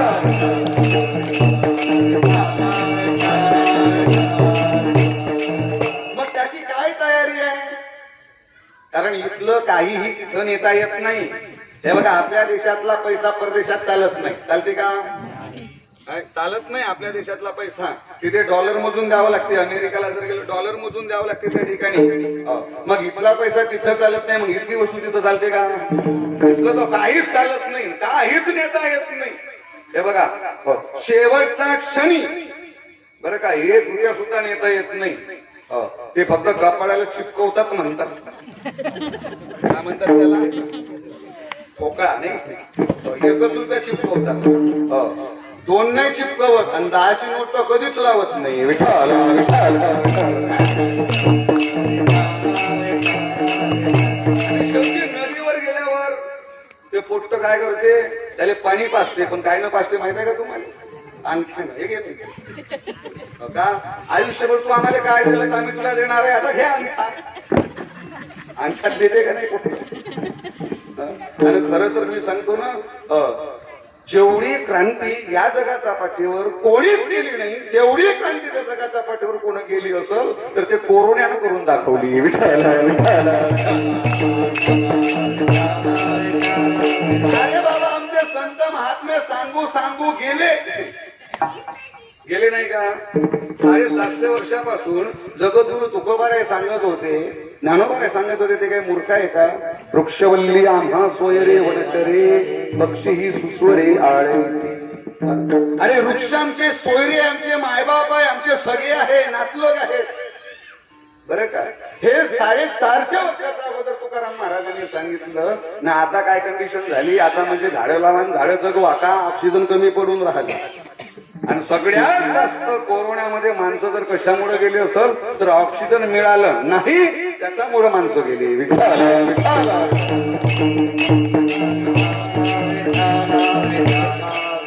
मग आता लक्षात आलं का नाही? जर खऱ्या अर्थानं जर आपल्या भारतामध्ये त्यावेळी जर झाड जर कापले नसते, झाडे जर आम्ही लावले असते, झाडं लावा झाडं जगवा, तर आज ही वेळ आपल्यावर आली असती का? ऑक्सिजनची कमतरता पडली असती का आपल्यावर? अजिबात पडली नसती. बरं, आमचं विज्ञान याचा पाठीमागं काही कमी नाहीये, जरा लक्षात ठेवा. अरे बाबा, तुळशी अशी वनस्पती आहे ती 24 तास मात्र त्या ठिकाणी ऑक्सिजन मात्र आपल्याला देत असते. सांगा बरं. आता भारत सरकार म्हणते तुळशीचे झाड प्रत्येकाने आपापल्या झाडाचा पुढे लावा. आणि पहिल्यांदा काय म्हणत होते? काय सांगत होते? अरे बरेच असे विज्ञानवादी होते, ते म्हणत होते की तुळशीचं झाड लावणं म्हणजे ही खऱ्या अर्थाने अंधश्रद्धा आहे. विठ्ठल विठ्ठल.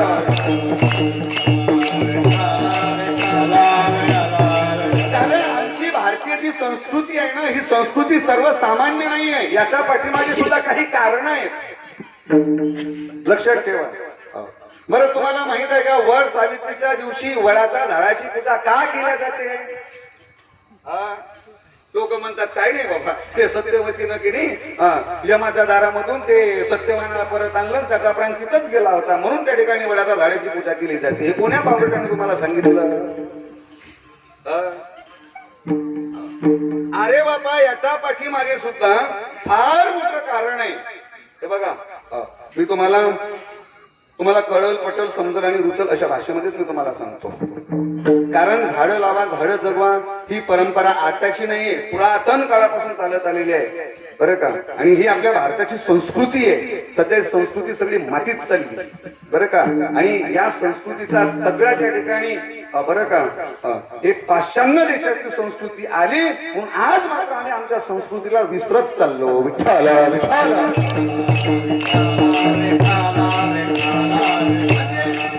वडाच्या झाडाची पूजा याचा करताय कारण सर्वात जास्त दीर्घकाळपर्यंत टिकणारं झाड कोणतं आहे? वडाचंच. जरा लक्षात ठेवा बरं का. हो, तर प्रत्येक स्त्रिया जर वडाच्या झाडाची जर पूजा करायला जर त्या ठिकाणी गेले तर माणसाच्या अंतःकरणामध्ये कुठेतरी थोडे तरी त्या झाडाबद्दल प्रेम निर्माण होते, आपुलकी निर्माण होते. त्याला असं वाटते, अरे माझी बायको वडाच्या झाडाची पूजा करायला लागली, मग ते झाड तोडणं योग्य नाही. बरं का, एवढी जरी संकल्पना माणसाच्या मनामध्ये जरी निर्माण झाली तरी ते झाड वाचू शकते, हे त्याच्या पाठीमागची संकल्पना होती. विठ्ठला विठ्ठला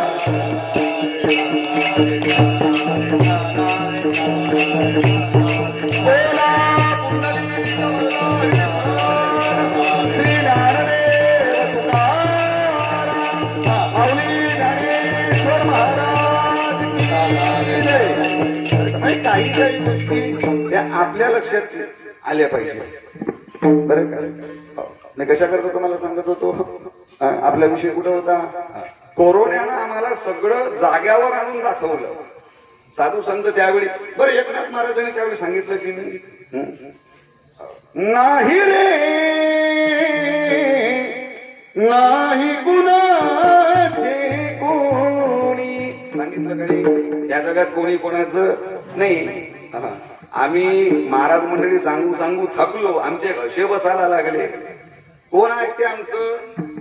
पण ते कोरोनानं दाखवून दिलं का नाही? स्वतःचा बायकुली जवळ ऐकता आलं नाही आणि स्वतःचा पोराली जवळ येता आलं आलं का जवळ कोरोनामुळं? बरं का, अरे जी बाई नवऱ्याच्या गळ्यामध्ये हात घालून स्कूटरवर फिरायला जात होती, त्याला जर कोरोना झाला तर ती खिडकीतून अशी पाय आता मना बरं दिले गळ्यात हात घालणं जा बरं फिरायले माझा पुढे गेलं प्रेम. ते म्हणत होते का नाही, मी तुमच्याशिवाय राहू नको शकत. होई म्हणत होता, मी तुझ्याशिवाय राहू नको शकत. जाणं आता तिच्यापाशी काहीच नाही, हे सगळं स्वार्थ आहे, दुसरा काहीच नाही. विठ्ठल विठ्ठल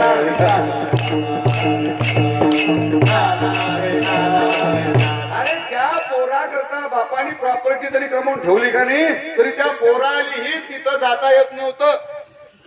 ते फक्त दुरूनच पाय, फक्त त्यानं सांगाव हा तुझा बाप होय, मग तो दुसराही असला तरी चालतो. असं झालं कोरोना नाही का? त्यानं फक्त सांगाव, त्यानं सांगितलं का हा फुकाले तयारच होता. आता कुठे गेलं प्रेम, कुठे गेली आपुलकी, कुठे गेलं नातं? शेवटी एकट्याला पडून राहिला का नाही दवाखान्यात तर त्याला पाहिले कोणी जाय नाही. बरं का, बरं काही काही लोकांना असं अगोदर वाटत होतं नाही बाबा आमच्याजवळ पैसे आहे, संपत्ती आहे, आम्ही काही करू शकतो. आता त्यावेळी पैसे उपयोगाला आले का? कितीतरी श्रीमंत लोक गेले कोरोनाच्या ह्याच्यात. पोलीस स्टेशनच्या पाठीमाग जे कोणते लोक राहतात ते वडार लोक, त्यातली एक तरी गेलं का? गेलं तरी लोकही नाही. बरं का, त्या दिवशी आमच्या घरी ते काम होतं थोडस नाली खाल्ल्याचं, त्याला वडार आला होता. मी त्याच्याशी चर्चा केली, का किती गेले? म्हणे काहीच नाही, आमच्या पोट्यात असेच फिरते. बरं का, हे बघा त्या कोरोनाला माहित आहे कोणाच्या घरी जायचं, कोणाच्या घरी नाही जायचं. अरे गरीबाच्या घरी जाऊन आपली इज्जत काय मातीत घालणार आहे तो? विठ्ठल विठ्ठल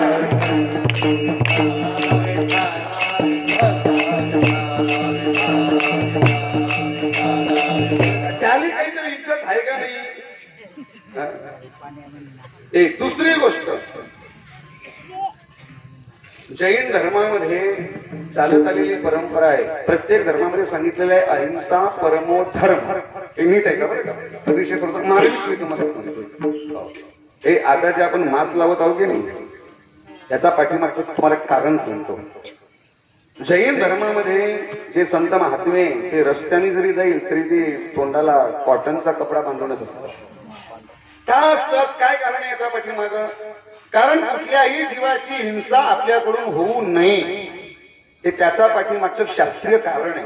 कारण हे जी हवा आहे की नाही, तर या वायुमंडलामध्ये इतके सूक्ष्म सूक्ष्म जीव असतात ते आपल्याला आपल्या डोळ्यांनी दिसत नाही. बरं का, ते हवेमध्ये भ्रमण करत असतात. मग ते जीव आपल्या श्वासाच्या द्वारे तोंडाच्या द्वारे आतमध्ये जातात. एक नीट आहे का? बरं श्वासाच्या द्वारे तोंडाच्या द्वारे ते आतमध्ये जातात आणि मग त्यामध्ये त्यांची हिंसा होते. म्हणून त्या जीवांची हिंसा होऊ नये म्हणून जैन धर्मामध्ये ते तोंडाला बांधल्या जातात. सरकार काही मूर्ख नाही की जे तुम्हाला सांगतात की नाही मास्क बांधून राहा, मास्क बांधून जा. कारण कोरोनाचे जे विषाणू असतात ते विषाणू हवेमध्ये पसरले जाते. पण तुम्ही कॉटनचा कपडा बांधून जर घराच्या बाहेर जर निघाले तर ते विषाणू श्वासाच्या द्वारे आतमध्ये जाऊ शकत नाही, कारण कॉटनचा कपडा बांधलेला असतो. तर लक्षात ठेवा. म्हणून ही परंपरा आणि ही संकल्पना ही आधीपासूनच होती. विठ्ठल विठ्ठल.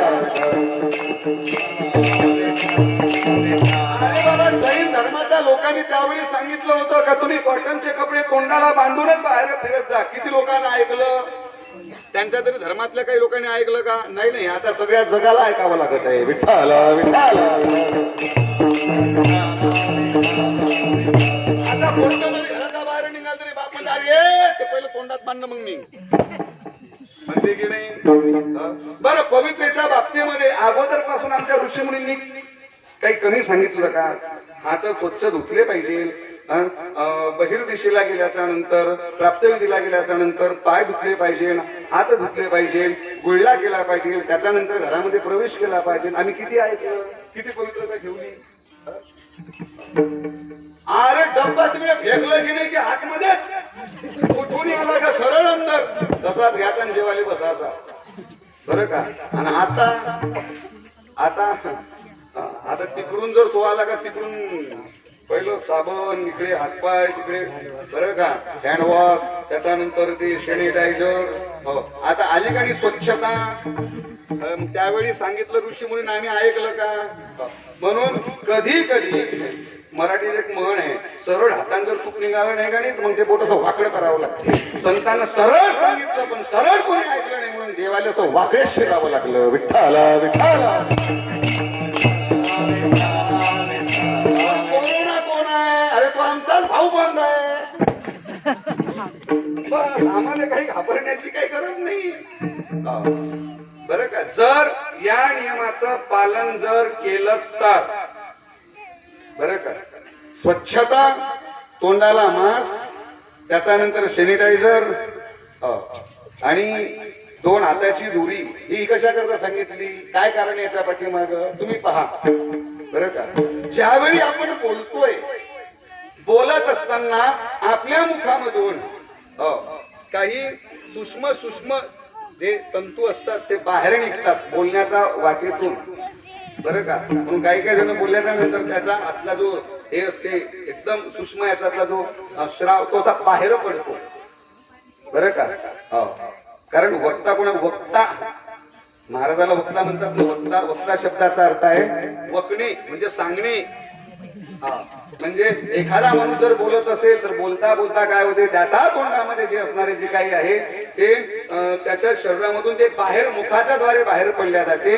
मग त्या जंतूंनी आपल्यावर आक्रमण करू नये त्याच्याकरता 2 हाताची दुरी त्या ठिकाणी ठेवावी. हे जे सांगितलेलं आहे ना हे अगदी तंतोतंत अगदी बरोबरच आहे. फक्त तुम्ही याचं पालन करा. जर तुम्ही याचं जर पालन कराल, तुम्ही जर हे सगळं वाचाल तर तुम्ही वाचाल. आणि तुम्ही का आम्ही सांगितलेलं सगळं तसं जर माती जर घातलं तर मग तुम्हालाही त्यामधून कोणीही वाचवू शकत नाही. हे मात्र लक्षात ठेवा. विठ्ठल विठ्ठल.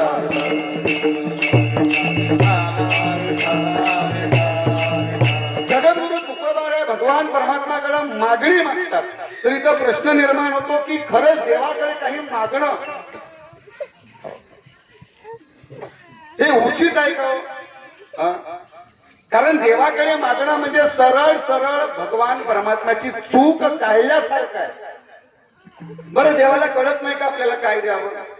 मी तर नेहमी सांगत असतो, मेरे भगवान के ऊपर आप भरोसा रखो, मेरा भगवान आपको वो देगा जो मेरे भगवान को अच्छा लगेगा, बल्कि मेरा भगवान आपको वो नहीं देगा जो आपको अच्छा लगेगा. विठ्ठल विठ्ठल.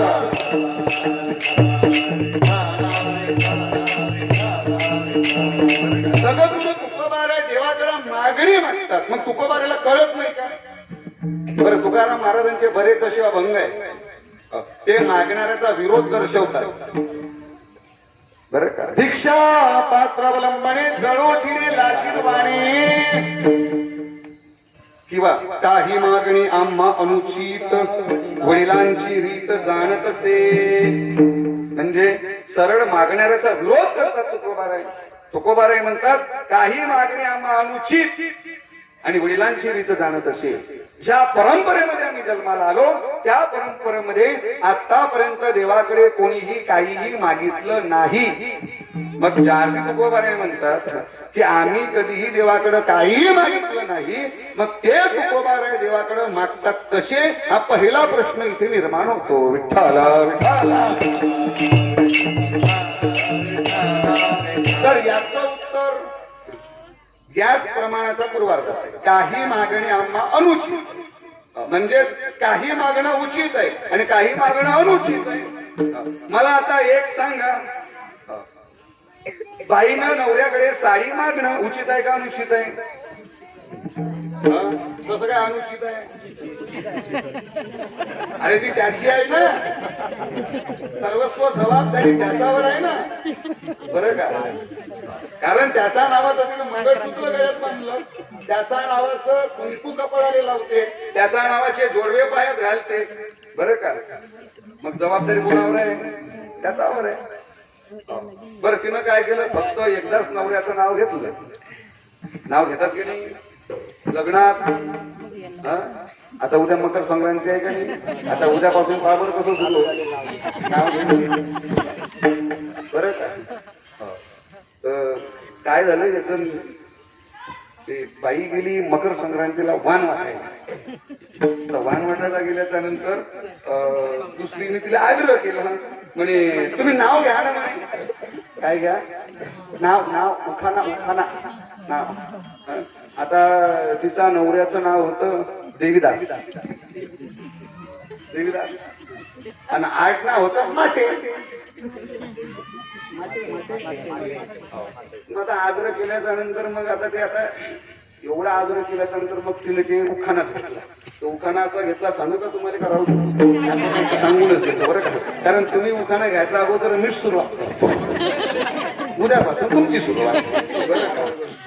तर मग तिने नाव असं घेतलं, कारण त्याचं नाव होतं देवीदास, आडनाव होतं माटे. आणि त्यानं उखाना घेतला वाट्यावर वाट्या 32 वाट्या. काय? कारण आता ते वाहनामध्ये वाटतात ना, कोणी वाट्या वाटते, कोणी ते नवीन नवीन आता वाटतात, कोणी चमचे वाटते. बरं का. फक्त हात जोडून विनंती करतो, बेलने नका वाटत. कारण एखाद्या बाईचं हातात पडलं की मग नवऱ्याची पिटाईच आहे मग त्यानं. विठ्ठला विठ्ठला.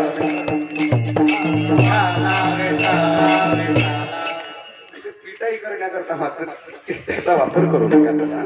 तर तिने नाव घेतलं वाट्यावर वाट्या 32 वाट्या आणि त्याच्यावर बसला देवीदास वाट्या.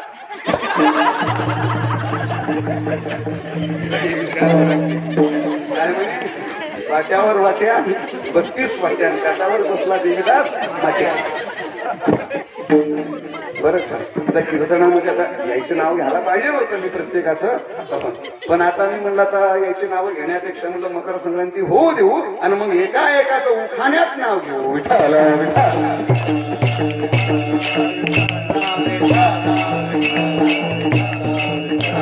मला सांगण्याचं तात्पर्य फक्त एवढंच होतं, बाईनं नवऱ्याकडे साडी मागणं उचित आहे का अनुचित आहे? काय उचित आहे. पण तिनं जर त्याला जर म्हटलं का तेवढी साडी थोडीशी धुवून आणता का, आता हे उचित आहे का अनुचित आहे? ते अनुचित.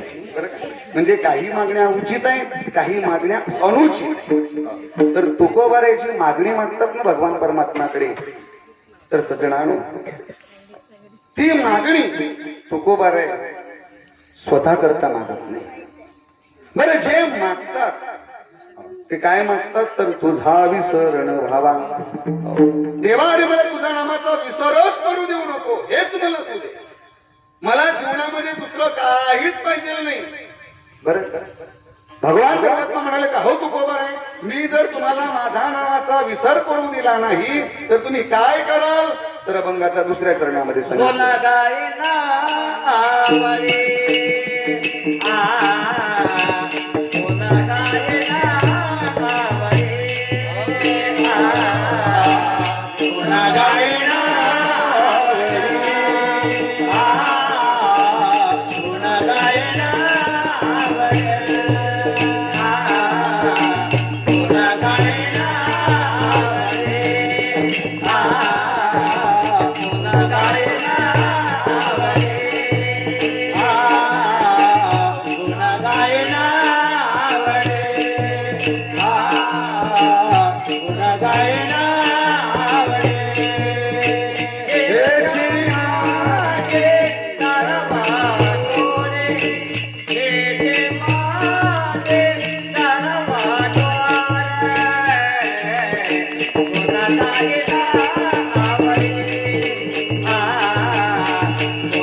तुकोबाराय म्हणतात देवा मला दान द्यायचं आहे ना, मग हेची दान दे गा देवा, मला हेच दान दे. काय तुझा विसर न व्हावा, फक्त तुझा नावाचा मला विसर पडू देऊ नकोस. बरं का? म्हणून काय मागावं, कसं मागावं, किती मागावं आणि कुणाकडे मागावं हे जगद्गुरु तुकाराम महाराजांकडून शिकण्यासारखं आहे. विठ्ठला विठ्ठला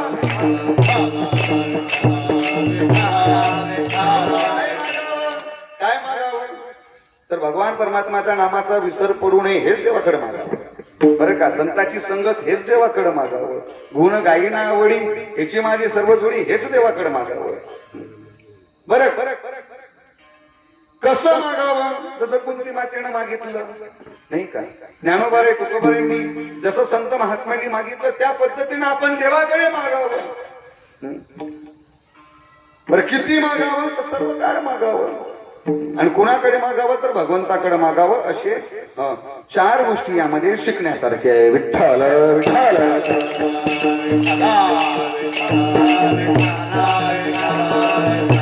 तुकोबाराय म्हणतात देवा जर मला तुझ्या नामाचा विसर पडला नाही तर मी काय करेल तर गुण गाईन आवडी. कारण भगवान परमात्माकडे अनंत अशी गुण आहे. अनंत म्हणते माझ्या स्वामी ते.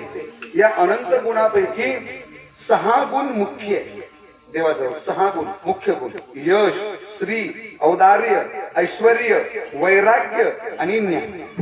जणी काय काय ज्ञानोबारे ज्ञानेश्वरीमध्ये वर्णन करतात. ऐका यश, श्री, औदार्य, ज्ञानेश्वर, वैराग्य हे 6 गुणवर्य वसती जेत मनोनी तोची भगवंतू.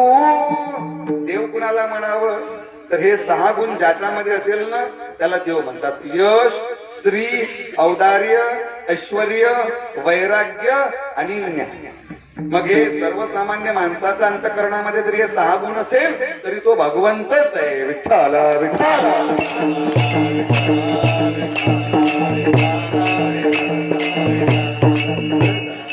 भगवान परमात्मा तुकाराम महाराजांना म्हणायला लागले का हो महाराज आतापर्यंत जे तुम्ही मागितलं ते सर्व माझ्याच करता मागितलं नाही का?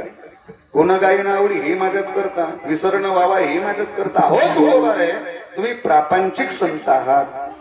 अहो प्रपंचामध्ये तुम्ही संपत्ती मागा किंवा परमार्थामध्ये मुक्ती मागा. तुकाराम महाराज म्हणतात मला मुक्ती नको, मला संपत्ती नको. न लगे मुक्ती धन संपदा संत संग देई सदा. देवा मला मुक्ती नको आणि संपत्ती नको. बरं मुक्ती का नको?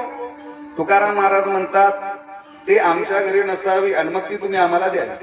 कारण मुक्ती तर आमच्या घरी कामाला आहे नाही का? मोक्षाम्हा घरी कामारी दाशी होय सांगे ऐशी तुका म्हणे. तुकोबाराय म्हणतात मोक्ष आमच्या घरी कामाला आहे, आम्हाला मोक्ष नको. बरं संपत्ती, तर संपत्तीच्या पाठीमागे 15 अनर्थ आहे. काम आहे, क्रोध आहे, लोभ आहे, दंभ आहे, अहंकार आहे, माया आहे, मिठूपणा आहे. मी तर नेहमी सांगत असतो संपत्ती वाईट नाही आहे, संपत्तीचा मत वाईट आहे. विठ्ठल विठ्ठल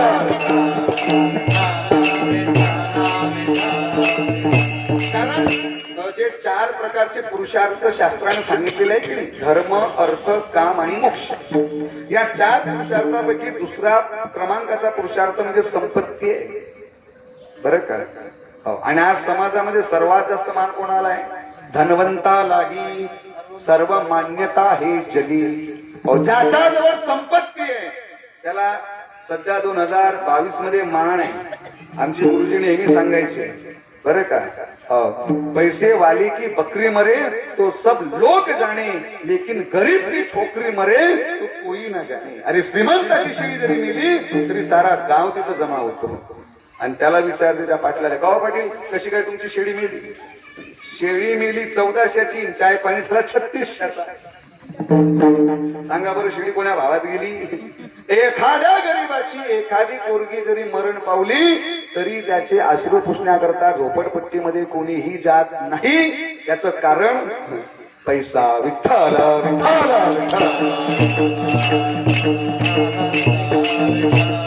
विठ्ठल की होत बढाई, गरीब की कछुना हो. सांगा हनुमंतरानं आतापर्यंत किती मोठमोठे पर्वत उचलले, त्याला कोणी गिरीधर म्हटलं का? आणि या बाबानं म्हणजे आमच्या कृष्णानं फक्त एकदाच गोवर्धन पर्वत उचलला तर त्याला गिरीधर. म्हणजे बडन की होत बढाई, गरीब की कछुना होय. जरा लक्षात ठेवा. अरे श्रीमंत व्यक्ती संडास ते बाथरूम पर्यंत पायी जरी चालत गेला की नाही तर पहिल्या पेपरावर त्याचं नाव येते.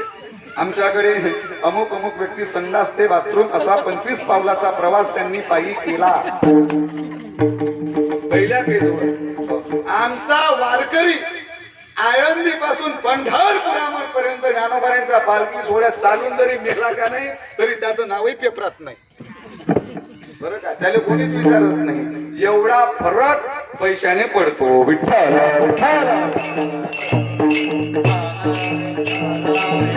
संपत्ती वाईट नाही पण त्याचा मद वाईट आहे. आणि तुकाराम महाराजांच्या डोळ्यापुढे मोठमोठे उदाहरणं होते. हिरण्यकशिपूचा शेवट काय झाला? काय कमी होतं हिरण्यकशिपूकडे? बरं राजा रावणाकडे काय कमी होतं? कोटी घरी जेते तांब्या आणि काशाची, शुद्ध कांचनाची 7 कोटी एवढी संपत्ती त्या रावणाकडे होती. पण तुका म्हणे त्याची संपदा एवढी आणि सांगा ती कवडी नाही नेली. हे तुकोबाऱ्यांना माहित असल्यामुळे तुकोबाऱ्यांनी सांगितलं, देवा आम्हाला संपत्ती नको, आम्हाला मुक्ती. तुला जर द्यायचं असेल तर आम्हाला संताची संगत दे. का? कारण कितीही जरी जन्माचं पाप असलं तरी ते संतांच्या संगतीमध्ये नष्ट झाल्याशिवाय राहत नाही. पण इथंही महत्वाचा प्रश्न आहे, मग संगत नेमकी कोण्या संताची केली पाहिजे? विठ्ठल कारण कलियुगामध्ये जर आपण पाहू गेलो तर पोटासाठी संत झाले कलित बहुत, नाही का? टिळे टोपी माड देवाचे कबाड, वागवी कोंगड पोटासाठी. ऐशे पोट भरे संत आणि कया कैसा भगवंत.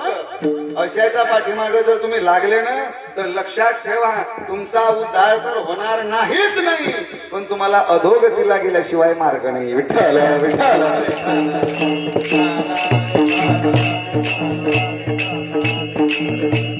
म्हणून संत कुणाला म्हणावं हे अगोदर आपल्याला कळालं पाहिजे.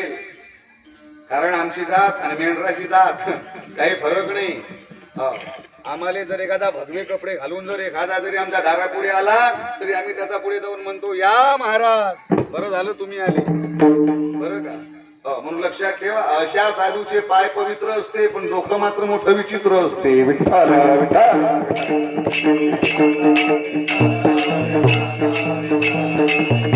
साधू कुणाला म्हणावा? 750 वर्षाचा अगोदर माझ्या मुक्ताबाईनं ज्ञानोबारायांना संतांचे लक्षण सांगितले होते. वास्तविक ज्ञानोबारायांना सांगण्याची गरज नव्हती, ते तर ज्ञानाचे सागर होते. अथांग ज्ञानोबारायांकडे होतं. तसं समुद्राचं पाणी किती आहे सांगताच येत नाही, त्याप्रमाणे ज्ञानोबारायांकडे किती ज्ञान आहे त्याचं वर्णनच करता येत नाही. मी एक तुम्हाला सांगून जाईल, विज्ञानाचा जो शोध लागला असेल तर तो खऱ्या अर्थाने ज्ञानेश्वर महाराजांच्या ज्ञानेश्वरी मधून लागलेला आहे. हे खऱ्या अर्थाने माझ्या ज्ञानोबाऱ्यांच्या ज्ञानेश्वरीचा गौरव आहे. विठ्ठल विठ्ठल म्हणजे सर्वसामान्य ग्रंथ नाहीये. मी तुमच्या माहिती करता पुन्हा एक वाक्य बोलून जाईल बरं का. डॉक्टर बाबासाहेब आंबेडकर यांनी सगळ्यात पहिलं जे पाक्षिक काढलं होतं स्वतंत्र भारत नावाचं पाक्षिक, बरं का, डॉक्टर बाबासाहेब आंबेडकरांनी. त्यांची आई खऱ्या अर्थाने वारकरी होती, सज्जनानो. तर त्या स्वतंत्र भारत या नावाचा पाक्षिकाचा जे पृष्ठभाग आहे की नाही, त्या पृष्ठभागावर खऱ्या अर्थाने डॉक्टर बाबासाहेब आंबेडकरांनी ज्ञानेश्वरीच्या ओव्या टाकल्या. हा ज्ञानोबा ज्ञानेश्वरीचा खऱ्या अर्थाने बाबासाहेबांनी केलेला गौरव विषय आहे. विठ्ठल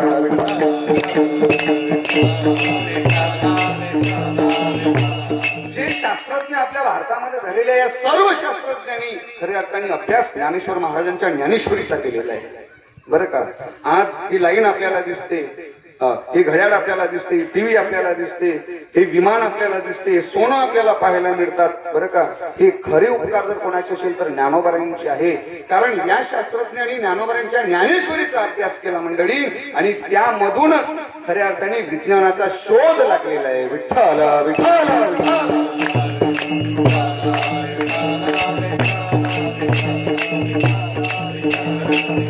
असं अथांग ज्ञान ज्ञानोबारायांकडे होतं. त्या ज्ञानोबारायांना मुक्ताबाईनं संतांचं लक्षण सांगण्याची काही गरज होती का? टाकीचा अभंग पहा तुम्ही, ज्ञानोबारायांना उपदेश केला का नाही मुक्ताबाईनं? काही गरज होती का ज्ञानोबारायांना उपदेश करण्याची? ज्ञानोबारायांना कळत नव्हतं का? बरं का. ते तर ज्ञानाचे सागर होते, ज्ञानांचे शिरोमणी होते. मग ज्ञानोबारायांना काय सांगितलं? कारण मुक्ताबाईला माहित होतं या कलियुगामध्ये पुढे काही वर्षाच्या नंतर असे संत जन्माला येतील, कसे पोट भरणारे नाही का. टिळे टोप माडन देवाचे गबाळन वांगवी वागवी उंगड पोटासाठी. बरं, ऐशे पोट बरे संत त्या कैसा भगवंत, जे स्वतःचा स्वार्थाकरता काही करून घेतात.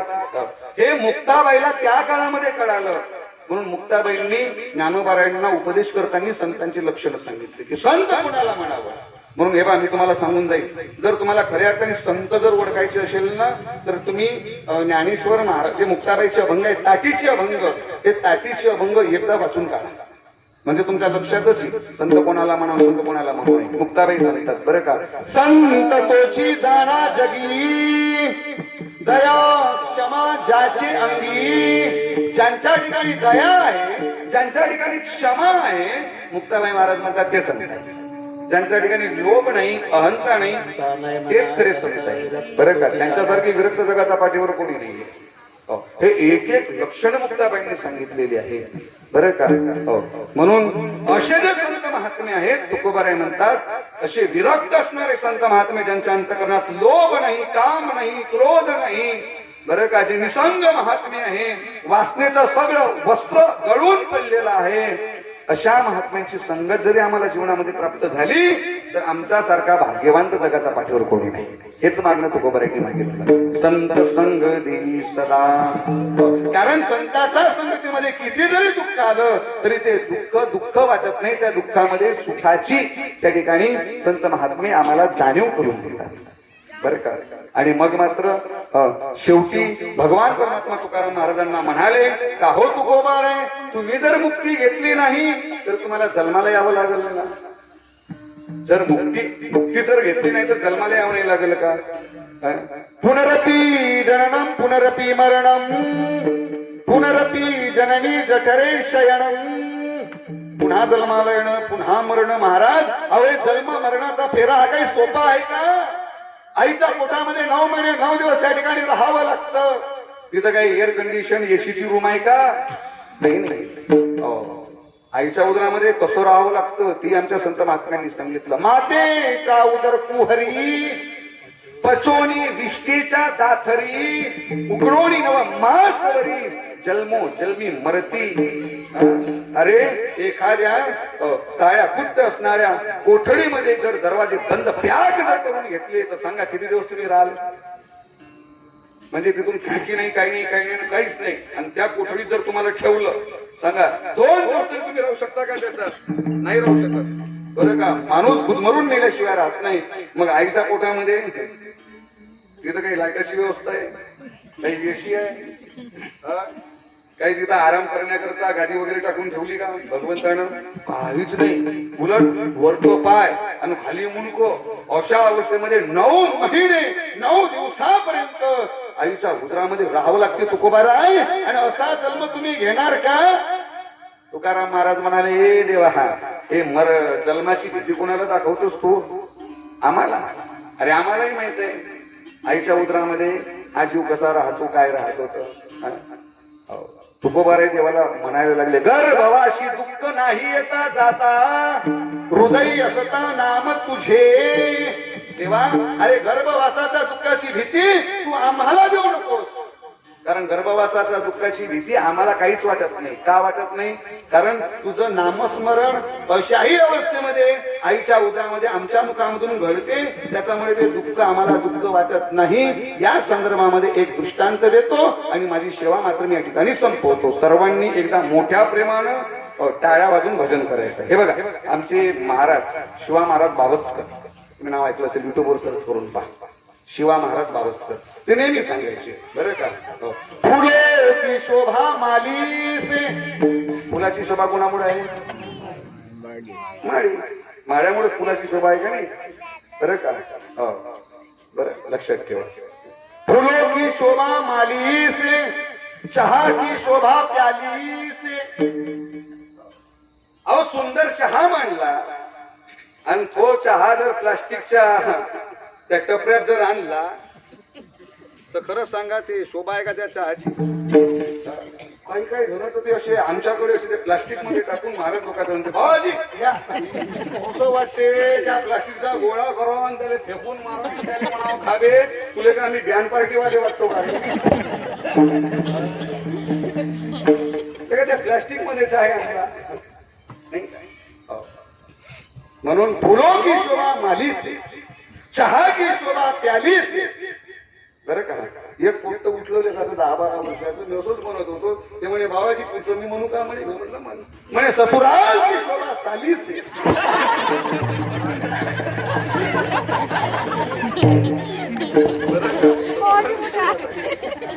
मी तुम्हाला सांगू का, भजन की शोभा ताली से.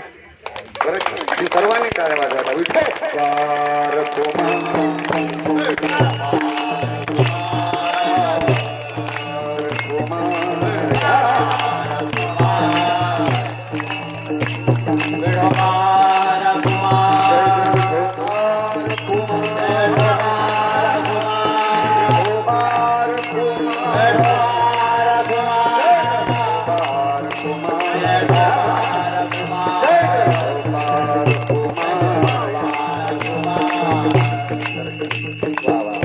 धन्यवाद धन्यवाद धन्यवाद. गर्भवासी दुःख नाही येता जाता, हृदय असता नाम तुझे. गर्भवासाचं दुःख बरं का, तुकोबाराय म्हणतात की तुझं नाम जर आमच्या मुखामध्ये जर असलं तर ते दुःख आम्हाला दुःख वाटत नाही. याच्या करता एकनाथ महाराज दृष्टांत देतात. गोफणीचा सुवर्ण पाषाण लागता दुःख होय दारुण, परितोची ओळखिल्या जाण, दुःख जाऊनी सुख होय. बरं का, या ओळीचा अर्थ असा आहे, एक गृहस्थ, बरं का, आता नीट आहे काय, सुवर्ण म्हणजे सोनं, बरं का. आता काय झालं, एक गृहस्थ आपल्या सासूरवाडीला जाण्याकरता निघाला. सासूरवाडीला नाथ महाराजांनी हा दृष्टांत दिला. पूर्वीचा काळ पायी पायी प्रवास, शेतामधून ती वाट असल्यामुळे आता तो गृहस्थ त्या शेतामधून जायला लागला. आता श्रीमंताचं काय त्यांची लत असते देव जाणे. तो श्रीमंताचा मुलगा, त्यानं काय केलं, ते गोपणीला नाही का दगड लागतात की नाही, पण त्यानं काय केलं, गोपणीचा सुवर्ण पाषाण म्हणजे सोन्याचा गोळा, जवळजवळ जास्तीत जास्त पकडून घ्या 2-3 तोळ्याचा, तो गोळा असा तयार केला आणि ते गोपणीला धरून तो मारायला लागला. बरं का, श्रीमंत होता त्याच्यामुळं आता त्याला असं वाटलं कोणीतरी पक्षी इथून जात आहे का बाबा, ते झाड हलायला लागले. त्यानं काय केलं, तो गोपन घेतली, जोरात मारली. जो ग्रस्त जात होता त्याचा पाठीवर तो दगड लागला. कशाचा? त्या गोपणीचा. त्याने विचार केला, मी कधी कोणाला बोललो नाही, कधी शिव्या दिल्या नाही, मी सरळ मार्गाने चाललो, कोणी मला मारलं म्हणे. आता तो दगड उचलतो आणि त्याला पहिला प्रश्न विचारतो, हा दगड मला का मारला म्हणून तो दगड पाहायला लागला. इकडे कुठं पडला तर त्याला त्या ठिकाणी तो सोन्याचा गोळा दिसला.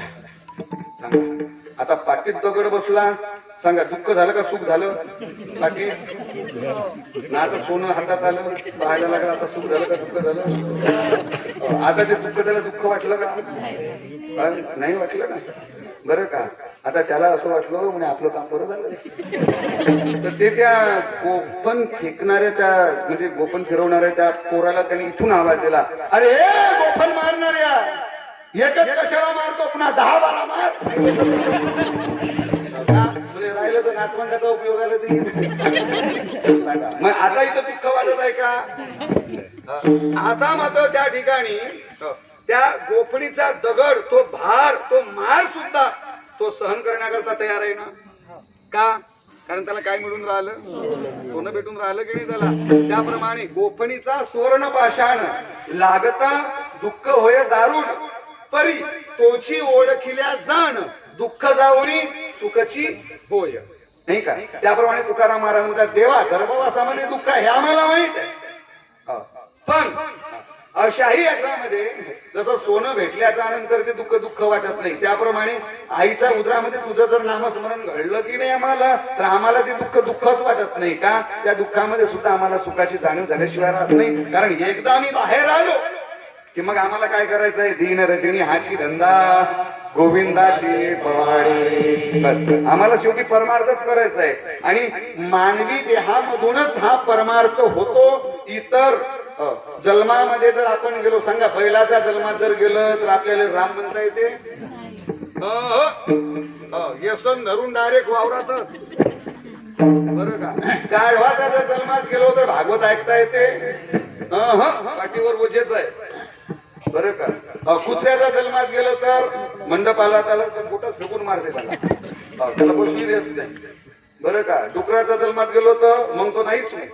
म्हणजे मानवी जीवनामध्ये जे ज्ञान मनुष्याच्या ठिकाणी आहे ते इतर जनावरांच्या, इतर पशु पक्ष्यांच्या ठिकाणी नाही, बरं का? म्हणून उद्धाराचं हेच एकमेव साधन आहे.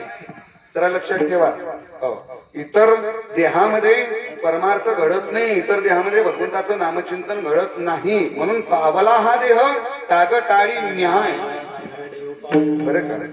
ज्याप्रमाणे एखादा नदीमध्ये स्नान करण्याकरता जावा आणि त्याच्या काठेमध्ये कावळा सापडावा, त्याप्रमाणे हे शरीर आपल्याला मिळालं. याला कागटाळी न्याय म्हटलेलं आहे. जे हजारने सांगितलेलं आहे त्यातला हा एक न्याय आहे या शरीराचा. या पद्धतीने आपल्याला हे शरीर मिळालं. आता विचार करा, आंधळ्याने जर ठरवलं का एकदा कावळा सापडला, आता हा कावळा बगल्यात दाबून ठेवायचा आणि पुन्हा दुसरा कावळा पकडण्याकरता हात वरत करायचे, सापडेल का? सापडणार नाही. पण काखेत दवरून गेल्याशिवाय, अरे आंधळ्याचा काखेमध्ये एकदाच कावळा सापडतो, पुन्हा मग त्याने किती प्रयत्न केले तरी कावळा सापडत नाही. म्हणून पावला हा देह ताग टाळी न्याय. कारण मानवी शरीरासारखं शरीर जगाचा पाठीवर कोणतंच नाहीये. बडे भाग्य मनुष्य तन पावा, हे मोठ्या भाग्यानं आपल्याला हे शरीर मिळालेलं आहे. म्हणून आम्ही कुठल्या संत महात्म्याने असं म्हटलेलं नाही, संसार सोडून द्या आणि नुसते देवदेव करत बसा, बरं का? असोडी संसारी जीव हे वेगू करी आणि वेदशास्त्री भारी बाह्य सदा, बरं का? म्हणजे तुम्ही संसार करा, पण संसार करता करता सुद्धा तुम्ही परमार्थ करू शकता. करू नाही शकत का परमार्थ? अहो स्वयंपाक करता करता, पोळ्या करता करता देवाची द्वारी भाषण घरी देणे मुक्ती चारी साधी म्हणू शकत नाही का? अंगावर पाणी घेता घेता वाचे म्हणता गंगा गंगा, सगळं दोष जाती भंगा, दृष्टी पडता ब्रह्मागिरी त्याशी नाही यमपुरी म्हणू नाही शकत का तुम्ही? म्हणजेच यालाच म्हणतात कामामध्ये काम आणि काही म्हणा, बरं का? तर काय होईल? ते संस्कार तुमच्या मुलावरही लागतील, नाही का? आणि जर बाप जर पियत असेल तर पोट्ट हात भट्टीवर गेल्याशिवाय एक दिवस राहत नाही. बाप जर बिडी ओढत असेल तर पोट्ट एक दिवस, ते म्हणतेच पोट्ट, ज्या अर्थी महाबाप येते त्या अर्थी याच्यात काहीतरी मजा आहे. ते पोट्ट्याने माहित आहे, पोट्टे काही सुधे आहे का? म्हणून जे तर वडील जे जे करती तया नाम धर्म ठेवी ती, ज्ञानोबाराय म्हणतात. म्हणजे तुम्ही मोठे जसे वाटतील त्याप्रमाणे हे लहान आचरणामध्ये आणतात, बरं का, हे त्या पद्धतीने वागण्याचा प्रयत्न करतात. नाही करत का? आता आम्ही कीर्तन करतो तर आमची पोरं म्हणते आम्ही कीर्तन करतो, नाही का? असं आहे ते, नाही का? वडील जे जे करते त्या नाम धर्म ठेवीते, म्हणून आपलं अनुकरण आपली मुलं करतात. म्हणून आपण जर योग्य राहिलं, आपण जर परमार्थ केला, आपण जर मुलांबरोबर प्रेमाने वागलं तर ते आपल्याला प्रेम देतील, नाही का? आणि आपण जर त्यांच्या बरोबर वाईट वागलो तर ते आपल्याला एक दिवस लाथ मारून घराच्या बाहेर हकलतील. म्हणून तुकोबाराय म्हणतात की मानवी देहामध्ये हेच एक साधन परमार्थाचं असल्यामुळे तुका म्हणे गर्भवाशी आणि सुखे घालावे आम्हाशी. ज्ञानेश्वर माऊली ज्ञानराज माऊली तुकाराम.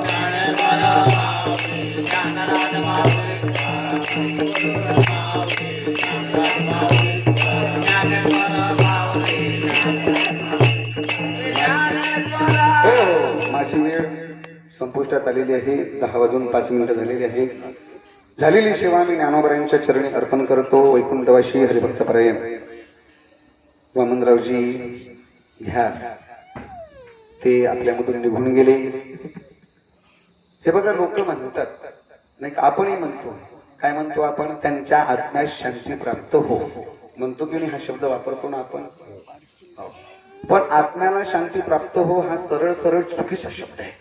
कसा काय मी ते तुम्हाला सांगतो, जरा नीट ऐका बरं का. एकाच मिनिटात समजून जातो. कारण आत्मा हा अविनाशी तत्व आहे.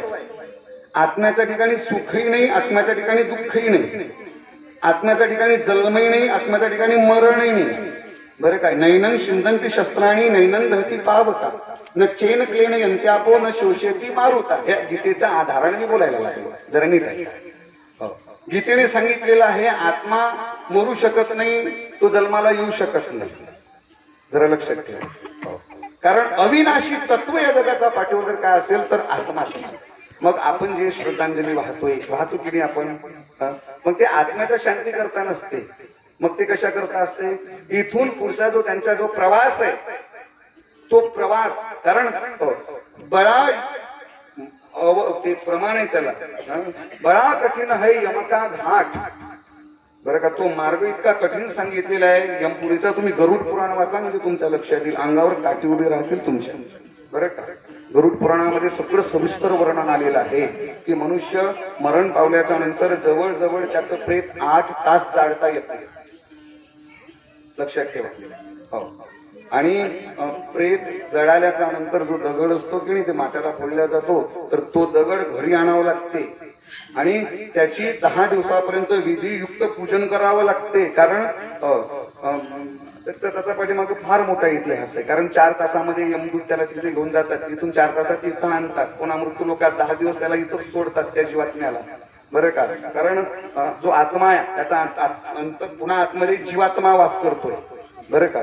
तर तो जीवात्मा या ठिकाणी राहतोय 10 दिवसापर्यंत. त्याच्यानंतर मग तो जीवात्मा तिथून त्याचा सामोरचा म्हणजे 10व्या दिवशी त्या दगडामध्ये, म्हणजे जेव्हा आपण तो दगड फोडतो की नाही, माठ फोडतो, तर त्याच्यामध्ये तो वास्तव्य करतोय तो जीवात्मा त्या दगडामध्ये.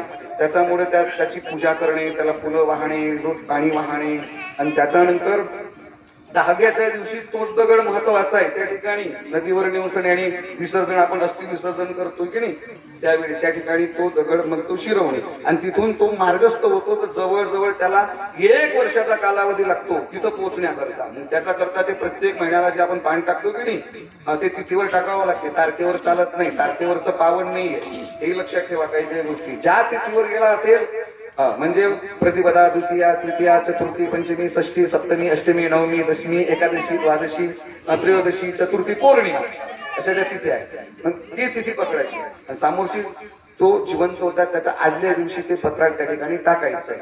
बरं का? हे जर विधियुक्त जर आपण केलं तर निश्चितच बरं का त्या जीवात्म्याची त्या ठिकाणी तो मार्ग त्याला सुखरूप होतो. आणि त्या जीवात्म्याकरता जर भागवताचं जर एवढं मोठं जर कार्य, जर कथा जर झालीच, तर मग तर एका क्षणातच त्याला तिथं मुक्ती सांगितलेली आहे. क्षणातच.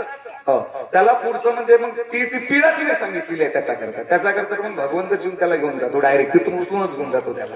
बरं का? म्हणून हे काही गोष्टी आपल्याला सुद्धा कळायला पाहिजे. बरं का? म्हणून हे थोडं सांगावं लागतं या संदर्भामध्ये.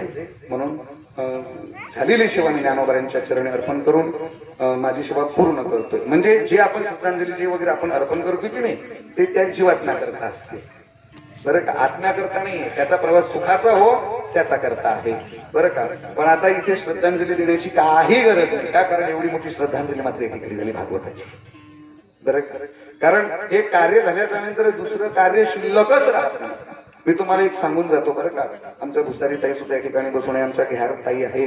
काय झालं होतं, जेव्हा मला आमच्या वडिलांच्या नावाचं म्हणजे मला कथा करायची होती भागवताची, आमचे वडील जेव्हा ऍक्सिडेंट मध्ये गेले होते, माहित असेल तुम्हाला कदाचित, तर त्यावेळी बुट्टीपुरीमध्ये आपल्याला 11 त्या ठिकाणी हे करावं लागते की नाही, अक्रमाशाच्या दिवशी 11 पिंड पाळावे लागते, ते विधी करावं लागते.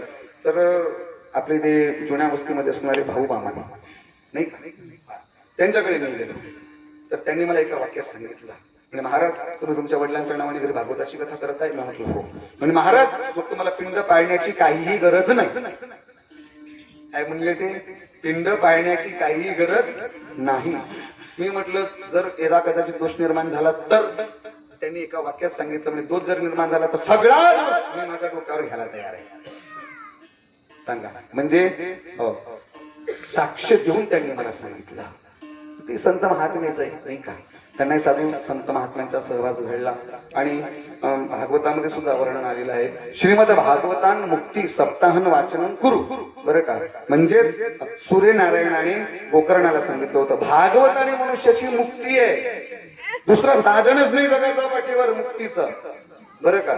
म्हणून मुक्ती व्हावं असं जर वाटत असेल, जर कोणी ऍक्सिडेंट मध्ये गेला असेल, कोणी म्हणजे कशाने गेला असेल, तर अशा करता खऱ्या अर्थाने जर भागवताची कथाच त्या जीवात्म्याचा उद्धाराचं एकमेव साधन आहे.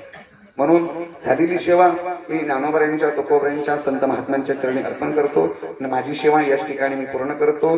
जे बरोबर असेल ते माझ्या गुरुवर्यांचं आहे नाही का, आणि जे चुकीचं असेल ते माझ्या बुद्धीचे दोष आहे. म्हणून चांगलं असेल ते तुम्ही घ्या, कदाचित एखादी शब्द माझ्या मुखामधून निघालाही असेल, निघत नाही अशा भाग नाही. बोलता बोलता बोलण्याचा ओघात एखादी शब्द एखाद्याचा अंतकरणाला त्या ठिकाणी जाऊन लागते. बरेच लोक मलाही म्हणतात महाराज तुम्ही बोलता पण थोडस सुई टोचल्यासारखं बोलता, बरं का. आता मी कुईला कथा करून आलो का नाही, काही कार्यकर्ते माझ्याकडे आले म्हणजे महाराज तुम्ही असं नका बोलू. मी असं नका बोलू नाही, भागवताची कथा तशी आहे, हे सगळं म्हणजे रेडीमेड दुकानच असल्यासारखं आहे नाही का. एखाद्याला जर लागत असेल तर त्याला आम्ही काय करा नाही का. म्हणून झालेली सेवा ज्ञानोबरायांच्या चरणी अर्पण करून माझी सेवा पूर्ण करतो. जय विठ्ठल, जय जय विठ्ठल, जय विठ्ठल, जय जय विठ्ठल, जय जय विठ्ठल, जय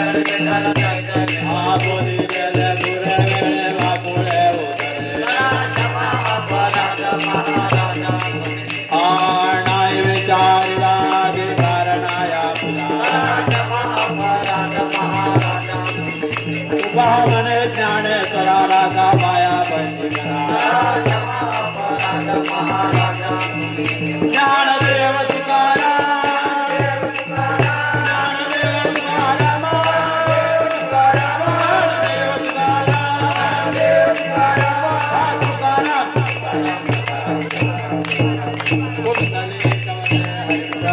ज्ञानदेव पंढरीनाथ भगवान माऊली श्री संत ज्ञानेश्वर महाराज की जय. झालं कीर्तन, उठा जा घरी.